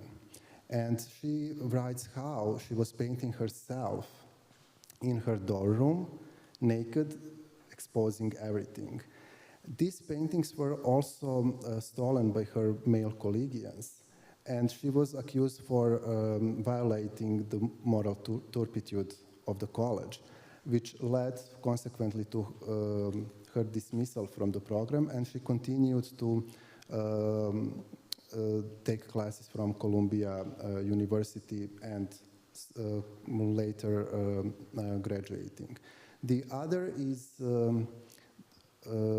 actual performance that she did together with Robert Morris called Sight in 1964. And Rebecca Schneider writes about it, how actually 2 people can approach the question of labor from 2 completely different perspectives. Bob Morris as a male sculptor and Caroline Schneemann as a woman. They were together doing a reenactment of Manet's painting Olympia. And Schneemann writes that for her, this question of labor was the way how she would also continue and use her agency as an image creator, while for Morris, it was purely aesthetical kind of reenactment of the painting in sculptural form. And here we can actually see these dynamics that I was also discussing when it comes to interior scroll and the debate between herself and structuralist filmmaker. How this rather structured and formalist way of thinking about art can also hide and disguise these gender differences that were very much at stake throughout the history of art and still today, in a way. I think that the question of the pose is so rich in relation to Warhol's work. I suppose I want to respond to your question in both relation to both of the images that I spoke about. I think I'll speak first to the ladies and gentlemen poses. I only showed, I think he took like 550 photographs of these 14 different models. Many times the poses appear to be of their own invention, that they are assuming poses that they wanted to emulate and that they wanted to pronounce. And then there are other ones that are clearly directed by Warhol. But what I think is really striking, too, is not only the appropriation of Picasso's posing or the model's appropriation of certain cultural poses that appear in the media or whatever, but that there are other ones that it's clear that Warhol wanted them to pose that were his own poses that he had done in the 1950s. There's one in particular with this I can't with the microphone, but like with two hands crossed and just sort of like kind of giving a smoldering gaze. And there's a photograph of Warhol while he was still at the Carnegie Institute, assuming a very similar pose with these languid fingernails. And it's just many of the poses that the ladies and gentlemen assume therefore have a direct connection to his own relationship, to his own sexuality, to his own approach to gender. And so, and then compare that with what he did with Paloma Picasso, which, whether or not it came about, it seems to me that it was a directive, that that the two of them had an agreement that he would direct a certain pose to appropriate her father's painting. But that it's one thing that is really amazing about Warhol's photography is that he takes so many, there's a real relationality between him and his models where he's reacting in real time to whatever they're giving him, and then he produces hundreds of photographs. But that some of the poses, what you see is stemming from a relationship like a give and take. And so the history of the pose where they're being appropriated, it's a rich subject that a whole chapter could be dedicated just to the idea of the pose and ladies and gentlemen in and of itself. So I thank you for that question. That's very interesting. Well, I'll take this opportunity to ask one more before we open up for questions. I was also struck by how each of you moved between your objects of study and other objects around it that helped give context, particularly as they relate to other traditions, craft, filmmaking, painting, and photography. So now, as you present, you've, of course, given us a coherent, linear narrative, but we know that research does not always take that shape. So if you could just talk a little bit around your research methodology and how you navigated moving between different kinds of archives, different kinds of records, and so on and so forth.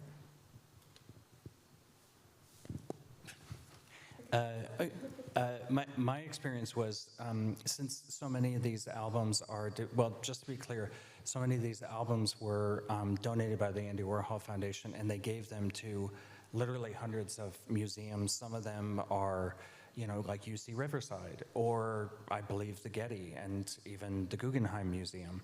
So reconstituting that kind of dispersal was very, very difficult. Some museums were incredibly open about sharing their materials, and others were extremely cagey.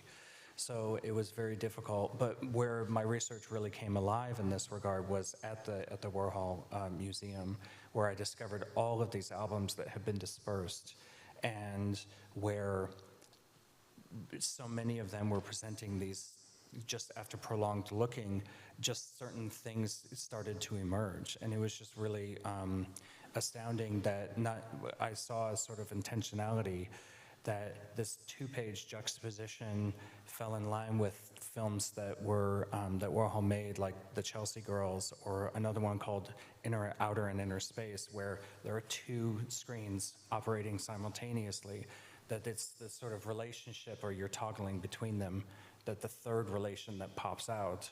So that's how those things started presenting itself the more I looked at these albums.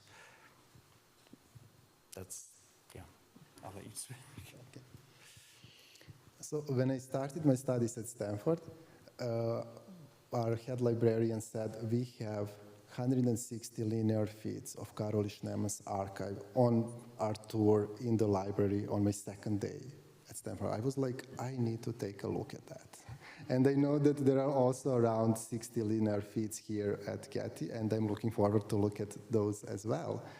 And for me, this engagement with the archive, I'm usually spending like 1 day a week going through the documents during, writing my papers for the seminars. But this experience of close looking at the documents is also like very telling and very revealing about what might be overlooked in the scholarship. And I started writing on interior scroll with an idea to only write about Cézanne. She was a great painter. And my first research question was when I actually came across that Schneemann was likewise using Cézanne, she was a great painter, as a book in the performance.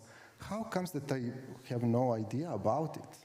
And then I went through all readings that are available, whole bibliography, in chronological order, as I was also giving here in the talk, from Joan Samuel to Peggy Fallon. So I'm spanning from 1980 to 2019.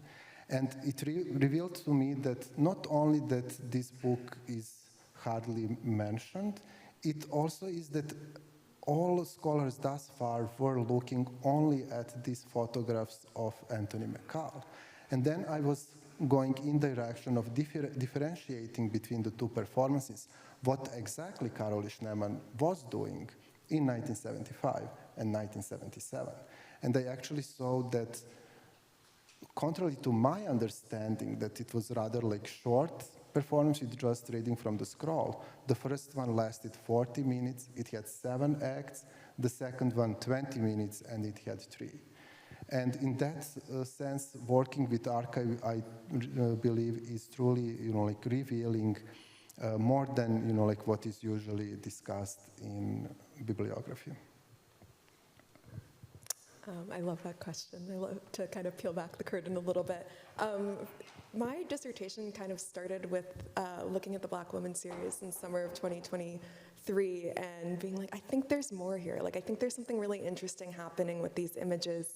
And I had read, and I cite her in my talk, Christina Heatherton's book chapter in her book Arise, which is from 2022, I suppose, or somewhere around there, just before I kind of started formalizing what my dissertation would be about. And she is really great at reconstituting Catlett's time at the Carver School, but she comes from American Studies background, so she stopped a little bit short of really diving into the objects, and that's where I kind of wanted to pick up the thread to make a appropriate pun.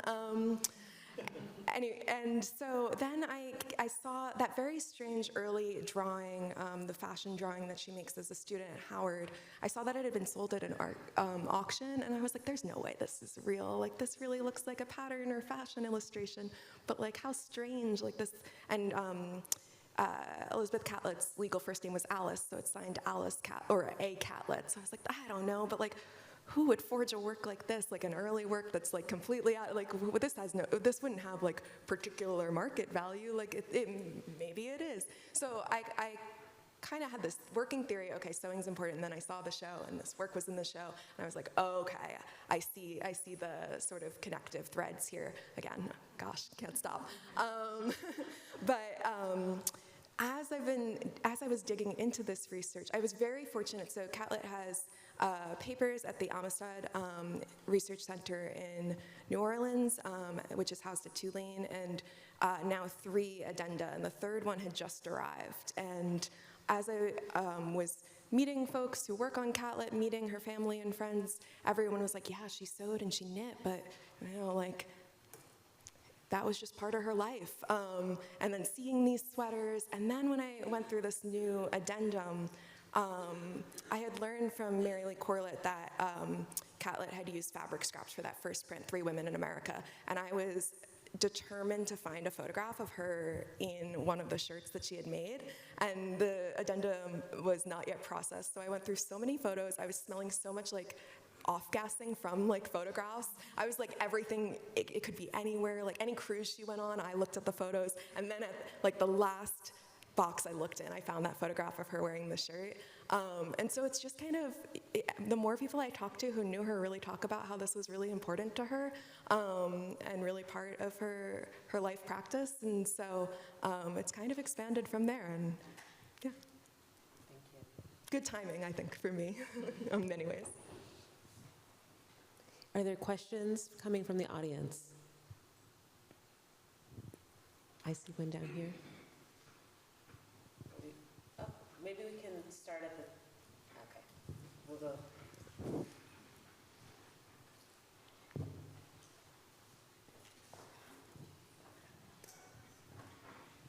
Jenny Sorkin from UCSB. Thank you all for your papers. This was a great group, and thank you for starting with the contemporary and not doing this chronologically.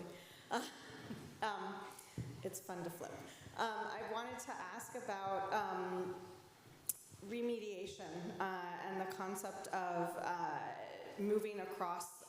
Remediation sort of is another through line through all three papers, thinking about going from the fold to the print in Margot's paper, in Thomas's paper, from, I guess, the remediation of photography into print, but also the idea of the Warhol superstar into photography, into print, and Dejan, the idea of painting into photograph and then print. And so I guess could all three of you perhaps respond to this idea of how remediation becomes an important piece of what you're trying to do in terms of thinking through intermediality as well?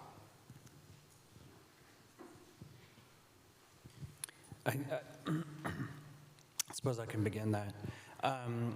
Part of one of the subjects that my dissertation addresses is the fact that in Warhol's remediation, so much in his canvases, you have repeated images to where you are challenged to find difference within the sameness. And so many of these photo albums challenge you to find sameness within disparity. So in a way, these photo albums invert the remediated logic of Warhol's famed, silkscreen paintings. But one of the things that is really interesting to me is that he's so known for remediation, but then what my dissertation argues is that he was putting these same photographs that were ostensibly taken for the purposes of remediation, and he put them to distinctly photographic logics in terms of juxtaposition, but not only juxtaposition, but in terms of like the tangible object, the physical material, the materiality of the Polaroid image is really exploited and really utilized in these handheld albums. He had access to all these other albums that he could have used, and some of them he did, but most of them are these really small ones that really beckon like someone to handle them, to touch them. So it's operating in tandem with his remediation, but operating as its own photographic logic in many, many ways. So in 1993, in her video Imagining Her Erotics, Carolee Schneemann states, "I am a painter, and I'll die a painter." So in video, she is declaring herself as a painter.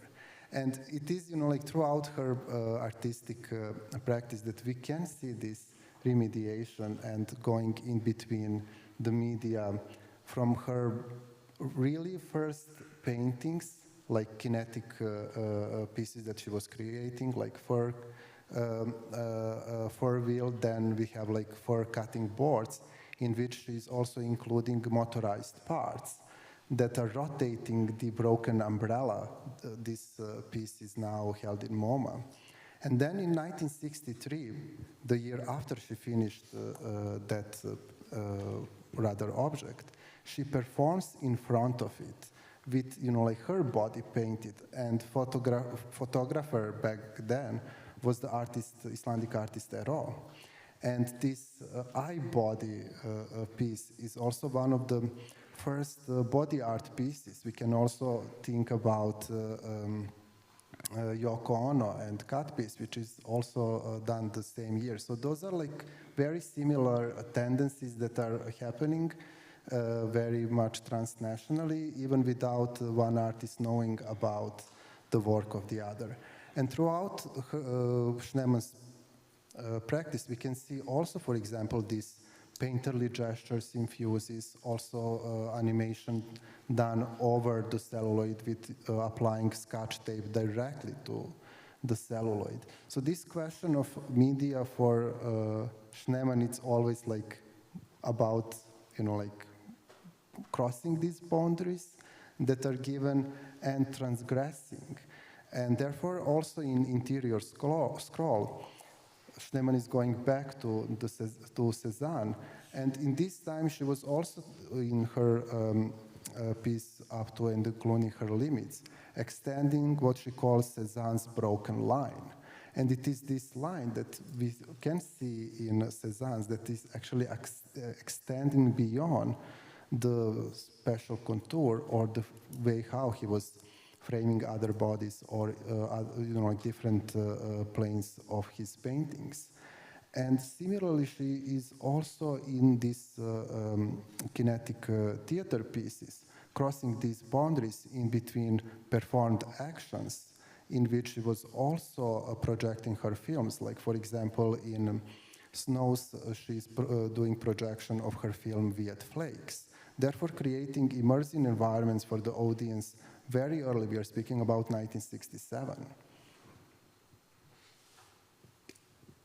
Thanks, Jenny. That's a great question. And it's something that I'm thinking a lot about kind of across my broader project, not only across media, but also how these artists are translating their teaching practices into print and into in a sort of expansive view of print. And so that already is kind of a translation and intermedial or remediation of a sort of pedagogical curriculum at these labor schools. But specifically with Catlett, she's an artist who's so interested in sort of a seriality and a return to certain images, even not only like from painting to sculpture to printmaking, but also across different techniques of printmaking. So the example of the linocut to the screen print, for instance. What I found really fascinating was sort of the attention to clothing that is shared like across or like sustained across that remediation. So for example, Catlett paints a version of her very famous print Sharecropper, which she first makes in 1952, earlier in 1946. And in that earlier painting, the protagonist, the woman subject wearing a sort of coat, the coat is kind of falling away in the painting, and then in the print, it's safety pinned back together. And so there's this sort of continuity of the clothing and care for it and a sort of mending of it, even as the sort of translation across media happens. And I think specifically with sewing and printmaking, what has really helped me sort of understand that remediation and that translation has been doing both sewing and printmaking. We talk about printmaking as so often being about a process of reversal. Jennifer Roberts has a whole chapter in her book Contact on this. I find personally, and maybe I'm still somewhat of an amateur sewer, but I find the reversals and inversions of sewing to actually be harder than printmaking because there is also this folding involved. And so like I would rather make a lithograph than try to sew a blind hem, even though perhaps a blind hem is a little bit more practical of a skill some days for me to have. So just to say that like it kind of engaging also in these processes of making has helped me to understand what the sort of depth of knowledge that Catlett had in order to move across so adeptly various media, and what a sort of set of skills sewing from a paper pattern really is. Thank you. Maybe we can move our way down the auditorium. There's a question here in the middle. Okay, I have a mic, but Oh, you have a mic. Oh, sorry. You're ready. I could also wait. Please, go ahead. Those answers were really interesting. I was struck by how present, maybe this is the planning on the Getty's part, but also maybe it's generational for you all, how present discourses of gender and sexuality, the kind of rethinking of a relationship to feminist art histories were in all of your projects. And so, as opposed to like a kind of firing line of you all taking turns, I am wondering, it's great to hear about Lyndon Auckland's essay from the 70s again. It's great to be returned to the radical aspirations of that moment and others. But what do these questions now mean for your research and for your projects? How are you differentiating the way in which gender and sexuality come into your projects against or with other moments in our field, and like how do you see each other's projects as a shared project, perhaps? I'm happy to kick us off as the earliest temporally. So sort of a touchstone here for this paper is Claudia Jones' discussion of triple oppression in 1949. And my dissertation in general is very invested in kind of pushing back against the waves model of feminism and really trying to recuperate what leftist feminism and interracial leftist feminism looked like in the 1940s and 1950s as McCarthyism is kind of tearing it to shreds, but also as some of its proponents, like the CIO, when that Union Federation launches Operation Dixie in the South, they kind of cast women to the side, and especially black women. So for me, the sort of investments I have in feminism are kind of drawing from this particular moment and these debates and sort of the limitations also of what a leftist white feminism can sustain. And especially like with the garment worker is kind of like the key figure for a popular front white feminism in the 30s. And yet, actually, there's a much more complicated story there. So I guess I'll pass it along, but I guess for me, yeah, just really trying to recuperate what the sort of period feminism of the 40s was and how aspirational it was until it's kind of precluded by larger forces of power and structures that be. Well, I mean, just to continue building on this train of thoughts, it is a question of interlocking not only questions of gender and sexuality, but also questions of class that all these three presentations brought together, and in a way that also how we can think about this legacy and longue durée of feminist criticism. It is also about queer and sexuality theory that is going across the Atlantic in a way that, it starts, yes, in France with scholars working in phenomenology in 1950s, but then it crosses Atlantic and becomes also something else which is also equally interesting to discuss. I think what my work is trying to do in terms of its relation to feminism and certain queer discourses is that there has been a sort of, I don't know how conscious it is, but there has been an effort to redeem Warhol in terms of his efforts towards trans visibility. And I always take that with an asterisk. I don't really feel that his embrace of trans people was always altruistic. I take it with a bit of skepticism, particularly in relation to ladies and gentlemen. There have been certain discourses recently that have tried to present the project as utopian and inclusive, and I meet that idea with real skepticism. So I think that in some ways I'm trying to trouble that kind of lineage of thinking that Warhol was, he was very, how shall I say, he was very,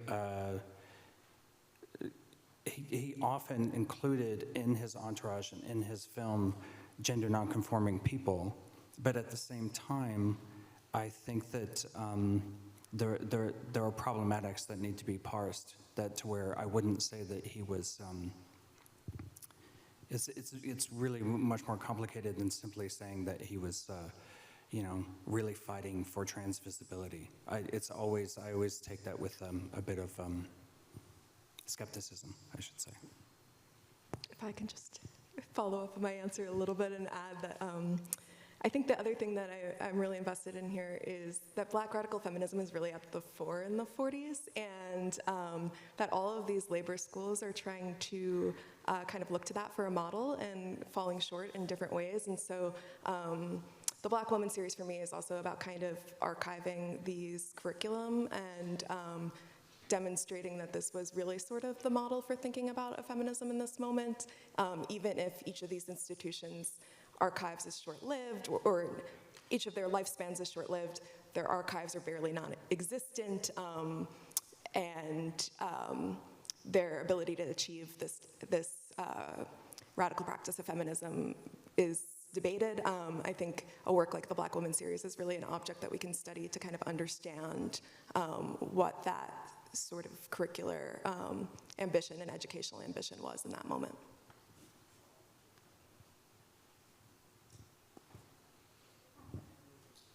Maybe we'll start here. Well, anyway, my question actually kind of has to do with the previous about relating to feminist histories. But my question has to do with biography and the archive. All three of you worked with and through personal material. You're working on three relatively, on a scale, well-known artists. And you're working through details of the artist's life. Could you speak to how you negotiated biography in your methodologies? Did you encounter challenges? And what, if, do you have any thoughts on the state of our field and in relation to biography as a method? I'm going to ask Dejan to go first so we get out of the line. Of course, framing artistic biography in methods of art history, we can, go back to the Renaissance and these early writings, but I think that there is still more to that, especially with, availability of the archives when we are dealing with artists who are from modern and contemporary times. So therefore, many of the documents are still available, and therefore, we can utilize them in our work. But also when it comes to the question of the way how, for example, archives are constituted, it's also a question of the politics of how, for example, some documents are in line together. And in particular, in Carolee Schneemann's case, I truly believe that Carolee Schneemann never threw a paper that crossed her hand throughout her life. Therefore, as I said, these archives, both at Stanford and here in Getty, are very rich sources. And it really takes a lot of time to go through all the documents because it is a collecting items for a specific purpose.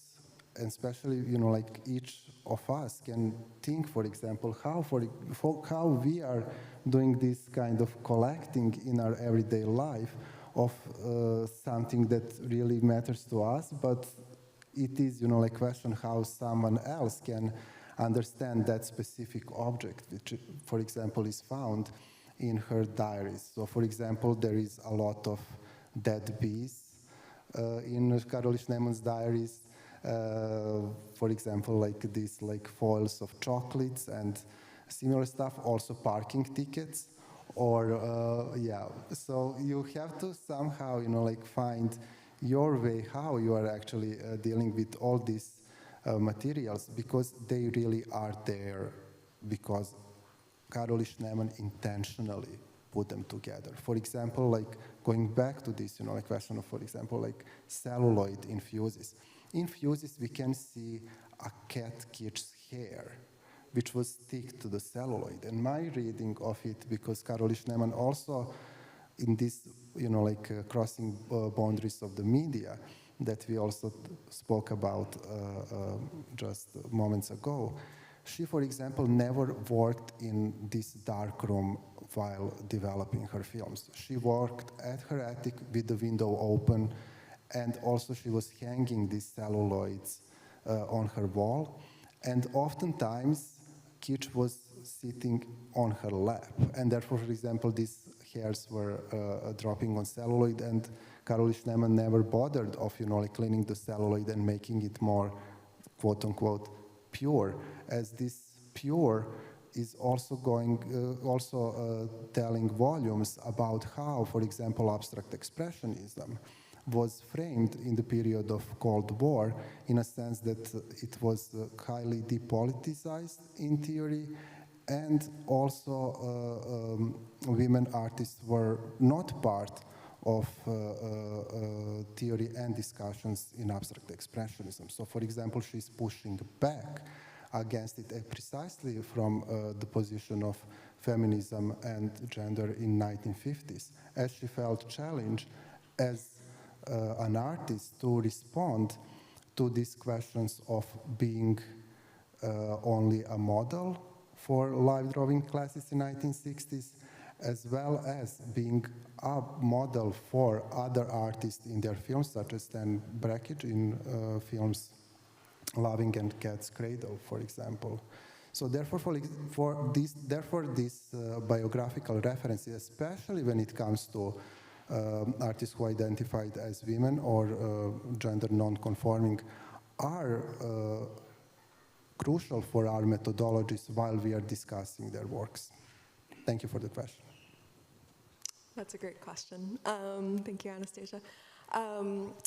So in my broader project, each of the artists that I'm looking at, Margaret Tapata, Emmylou Packard, Alice Neal, and Elizabeth Catlett, they're each married to artists or have long-term relationships with male artists at various stages of their lives. And as I've been sort of assessing what parts of biography are productive to include and what maybe aren't, that has been one area where I'm like, that actually I think exceeds where I find it productive to go. So I've been thinking about sort of the limits of biography, certainly across the project, and how to employ it usefully and also ethically. And with Catlett, it feels so important because she does kind of talk about the autobiographical and how her work is so sort of rooted in that and rooted in her own experience as a Black woman. The challenge has been that this early period in the 1940s, before she relocates to Mexico, there's not a huge amount, she didn't keep a huge amount of material from, and there are various reasons probably for that, but as a result, I've had to rely on a lot of oral histories, and she's not always consistent. So that has also been a sort of challenge in thinking methodologically of when you are relying on someone's biography and they are also your source, how do you sort of parse through that? And so I've tried to confirm as much as I can through press, and where I'm not able, kind of lean into like that. Those are also the limitations of my archive, is that I'm relying on someone's memory. So that has shaped a lot of the project kind of across the chapters, but I think in each case, the biographical is really shaping why these artists land up at these schools, which, like, these labor schools were not places that were paying anything more than a nominal salary. So there had to be some other motivation, and it feels important to me to kind of parse out what that motivation personally would have been, as well as politically. Can I ask you a follow-up question on this notion of maybe biography not being as stable? I noticed that you name Catlett as Mexican, born in America.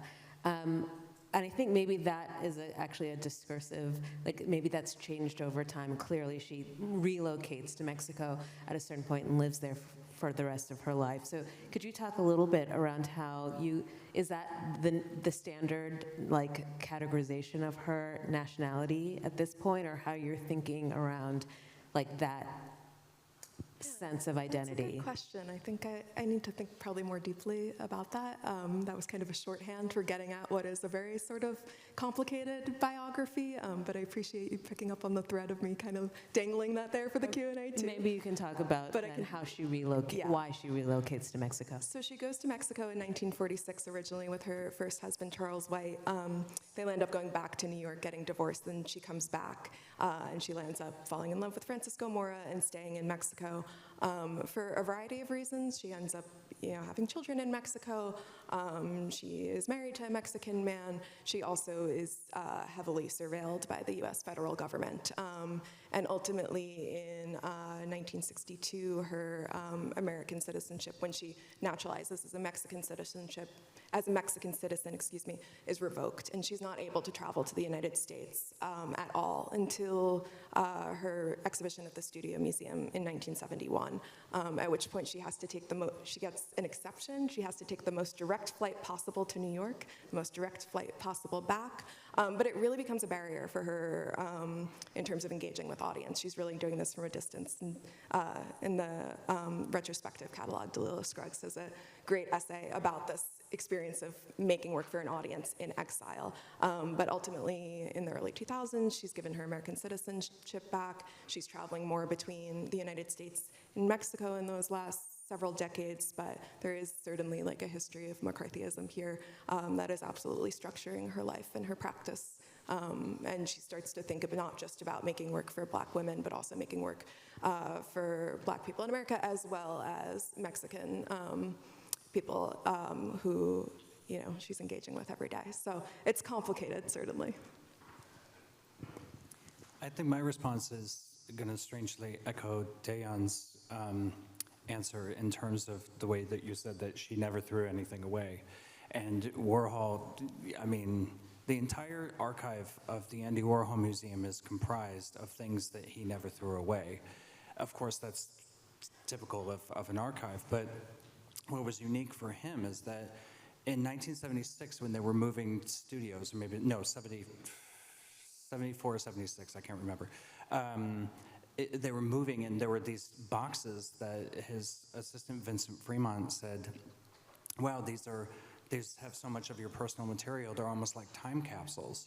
And he says, oh yeah, they will. They are time capsules, and we're gonna make them into artworks. So there are 672, I believe, boxes that are in some ways like the Little Red Book albums, in which some you discern decision-making that go into almost like a curated box, and then others, it's totally inscrutable what he was doing with it.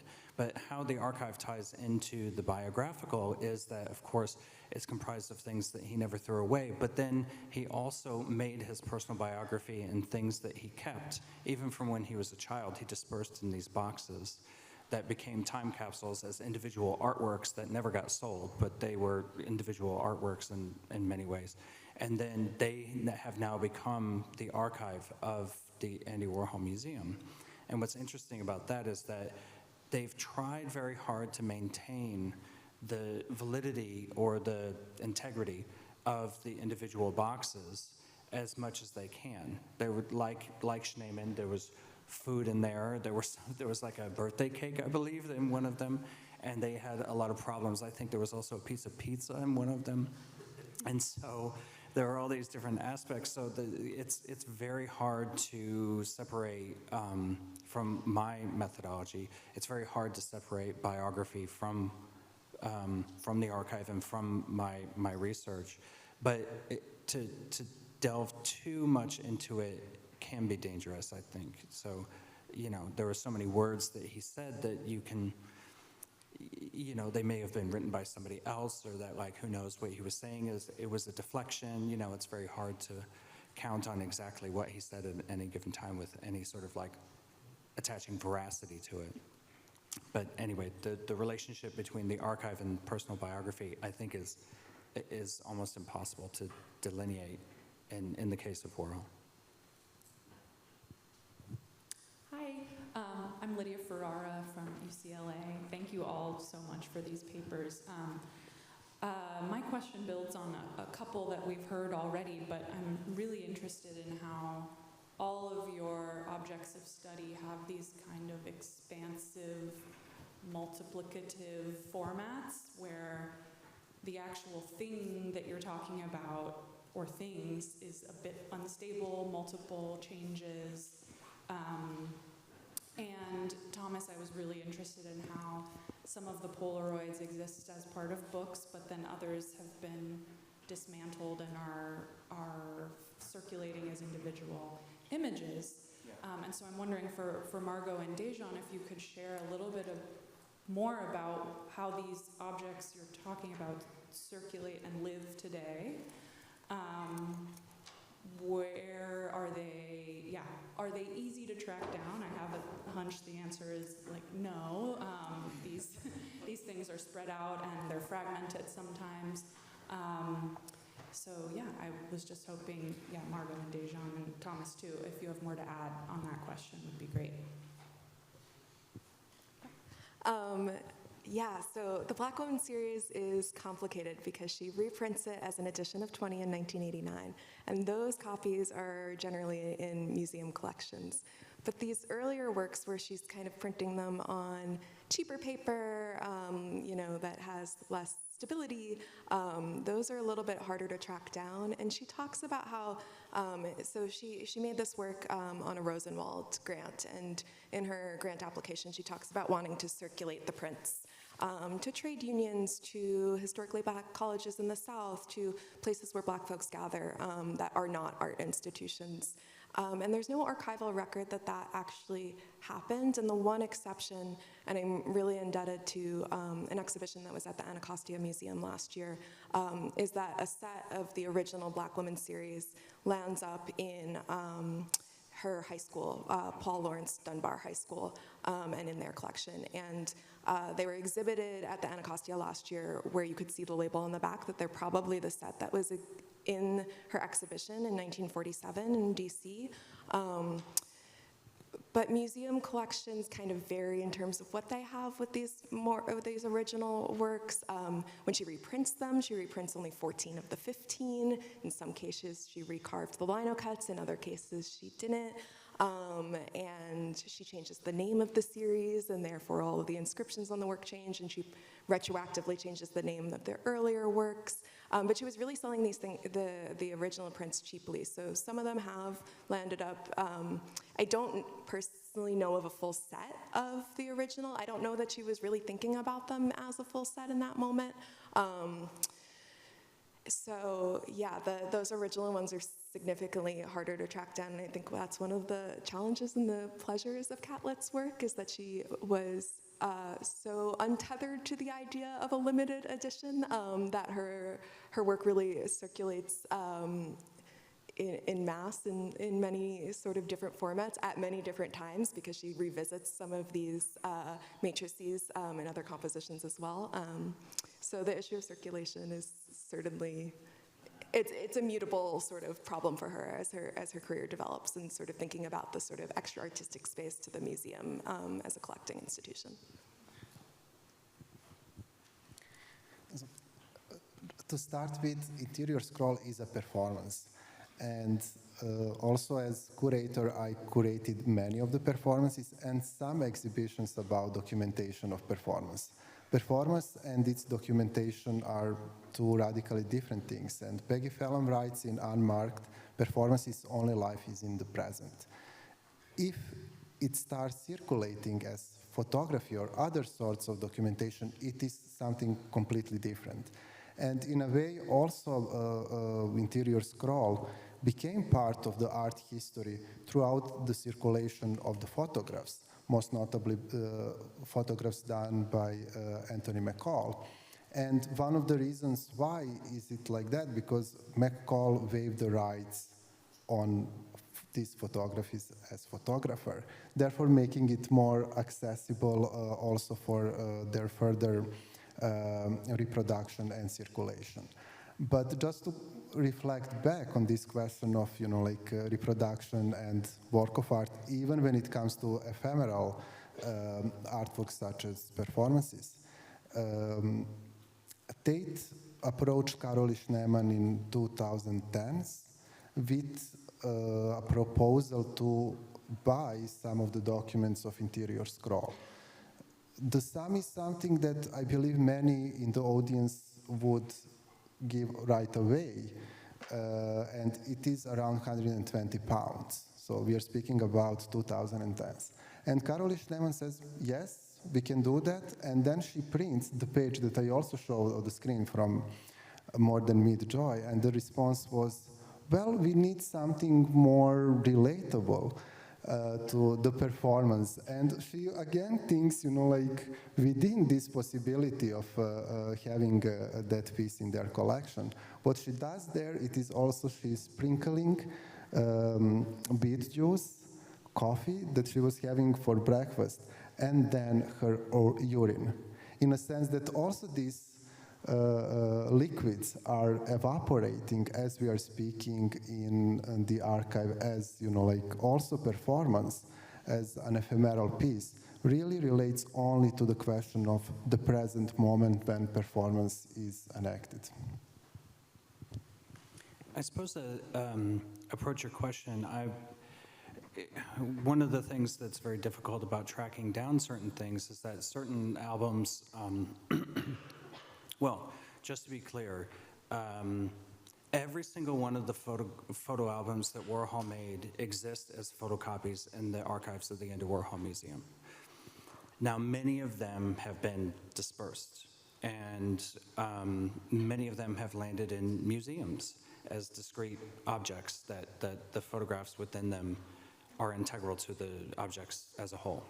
But one thing that's really fascinating is that I would see these photographs, these photocopies of no longer extant albums, and the objects themselves you could sometimes find online. There are online places where you can just buy these photographs for yourself. Now, ostensibly, I think what the Warhol Foundation did, now the reasoning why I don't know, but what I think the underlying purpose is to raise funds for the foundation, which is an astounding foundation. I mean, the amount of projects that they fund it's absolutely wonderful. But but the foundation also makes clear that they are not a research source. They may provide you with information, but you can't really follow up asking questions. They will not answer you. And so they were kind enough to give me a spreadsheet of every single album that they had donated, but there were many, many, many numbers that were just missing. That 30 through 79 or whatever are just gone. You just don't know where they are.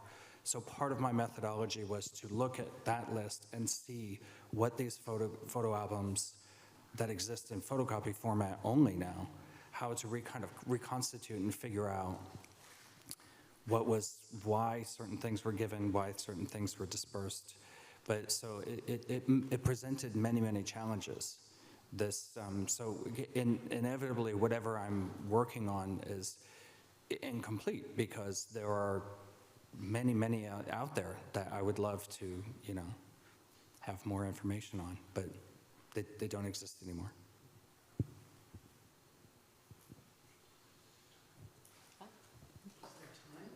I'm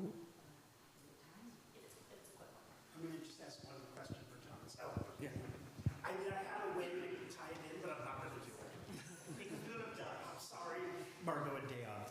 But Thomas, I wanted to ask you about sex work, because actually that's what the Gilded Grape was known for, were Black and Puerto Rican hustlers, but also transvestites, which I think is the word that would have been used at the time. Anyway, that's a different question. It was. Yeah, about trans, I think as we use it today, is very different from transvestite as it was used then. But my question is, I worry that art history, I don't worry, that puts it strongly. And this is I guess I want to ask you to ponder this.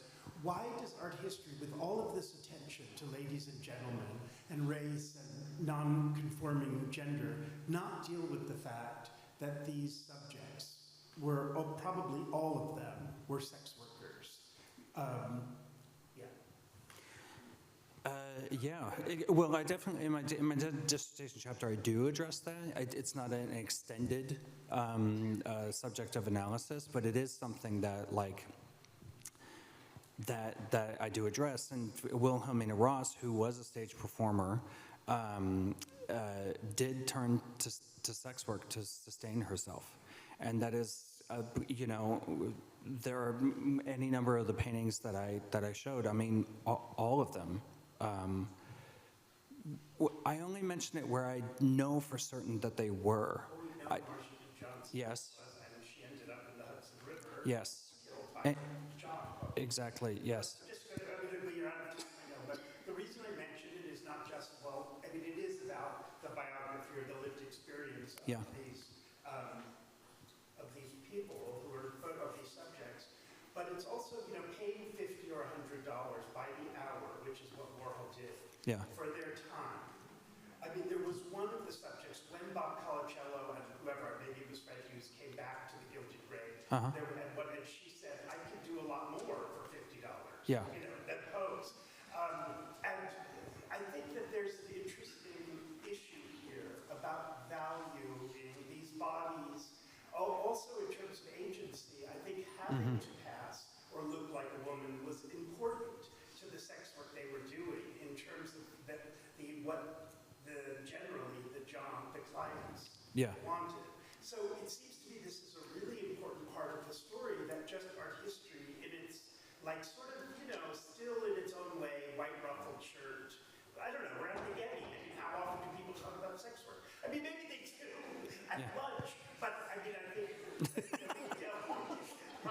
like you do. At work, and I don't either. I don't mean to make it sound like the Getty is poor. Is very fussy in its own ways. But I just wonder, like it seems to be important to the actual logic and content of the images, not just contextually. It is something to ponder more. Most of the time I didn't try to focus, I do mention it. It's not like I don't address it. But as a larger subject, it ended up, it is a point of exploitation.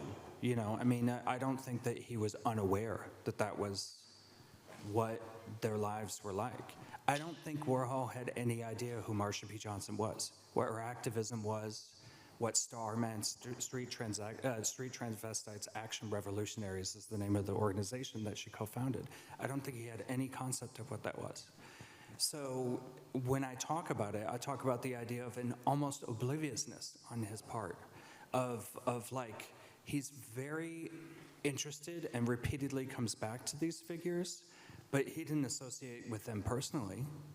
And that was not anything that he, so I do address those things, but perhaps it's something that I need to ponder beyond what I've already written. We can talk about it, but definitely the demoiselles as a For sure, yeah. I mean, there are parallels, absolutely. Well, thank you very much for each of your presentations, and I look forward to continuing the conversation at lunch. And then we'll be back again we'll get the official word. Only because I have a quick housekeeping note to add as well. If you have a parking ticket, make sure you stop by the check-in desk in the foyer to get that validated so your parking is free. And then, yes, we invite you to join us for lunch, which is ready for us out in the foyer, and we'll reconvene here in the auditorium at 1:30. Thank you.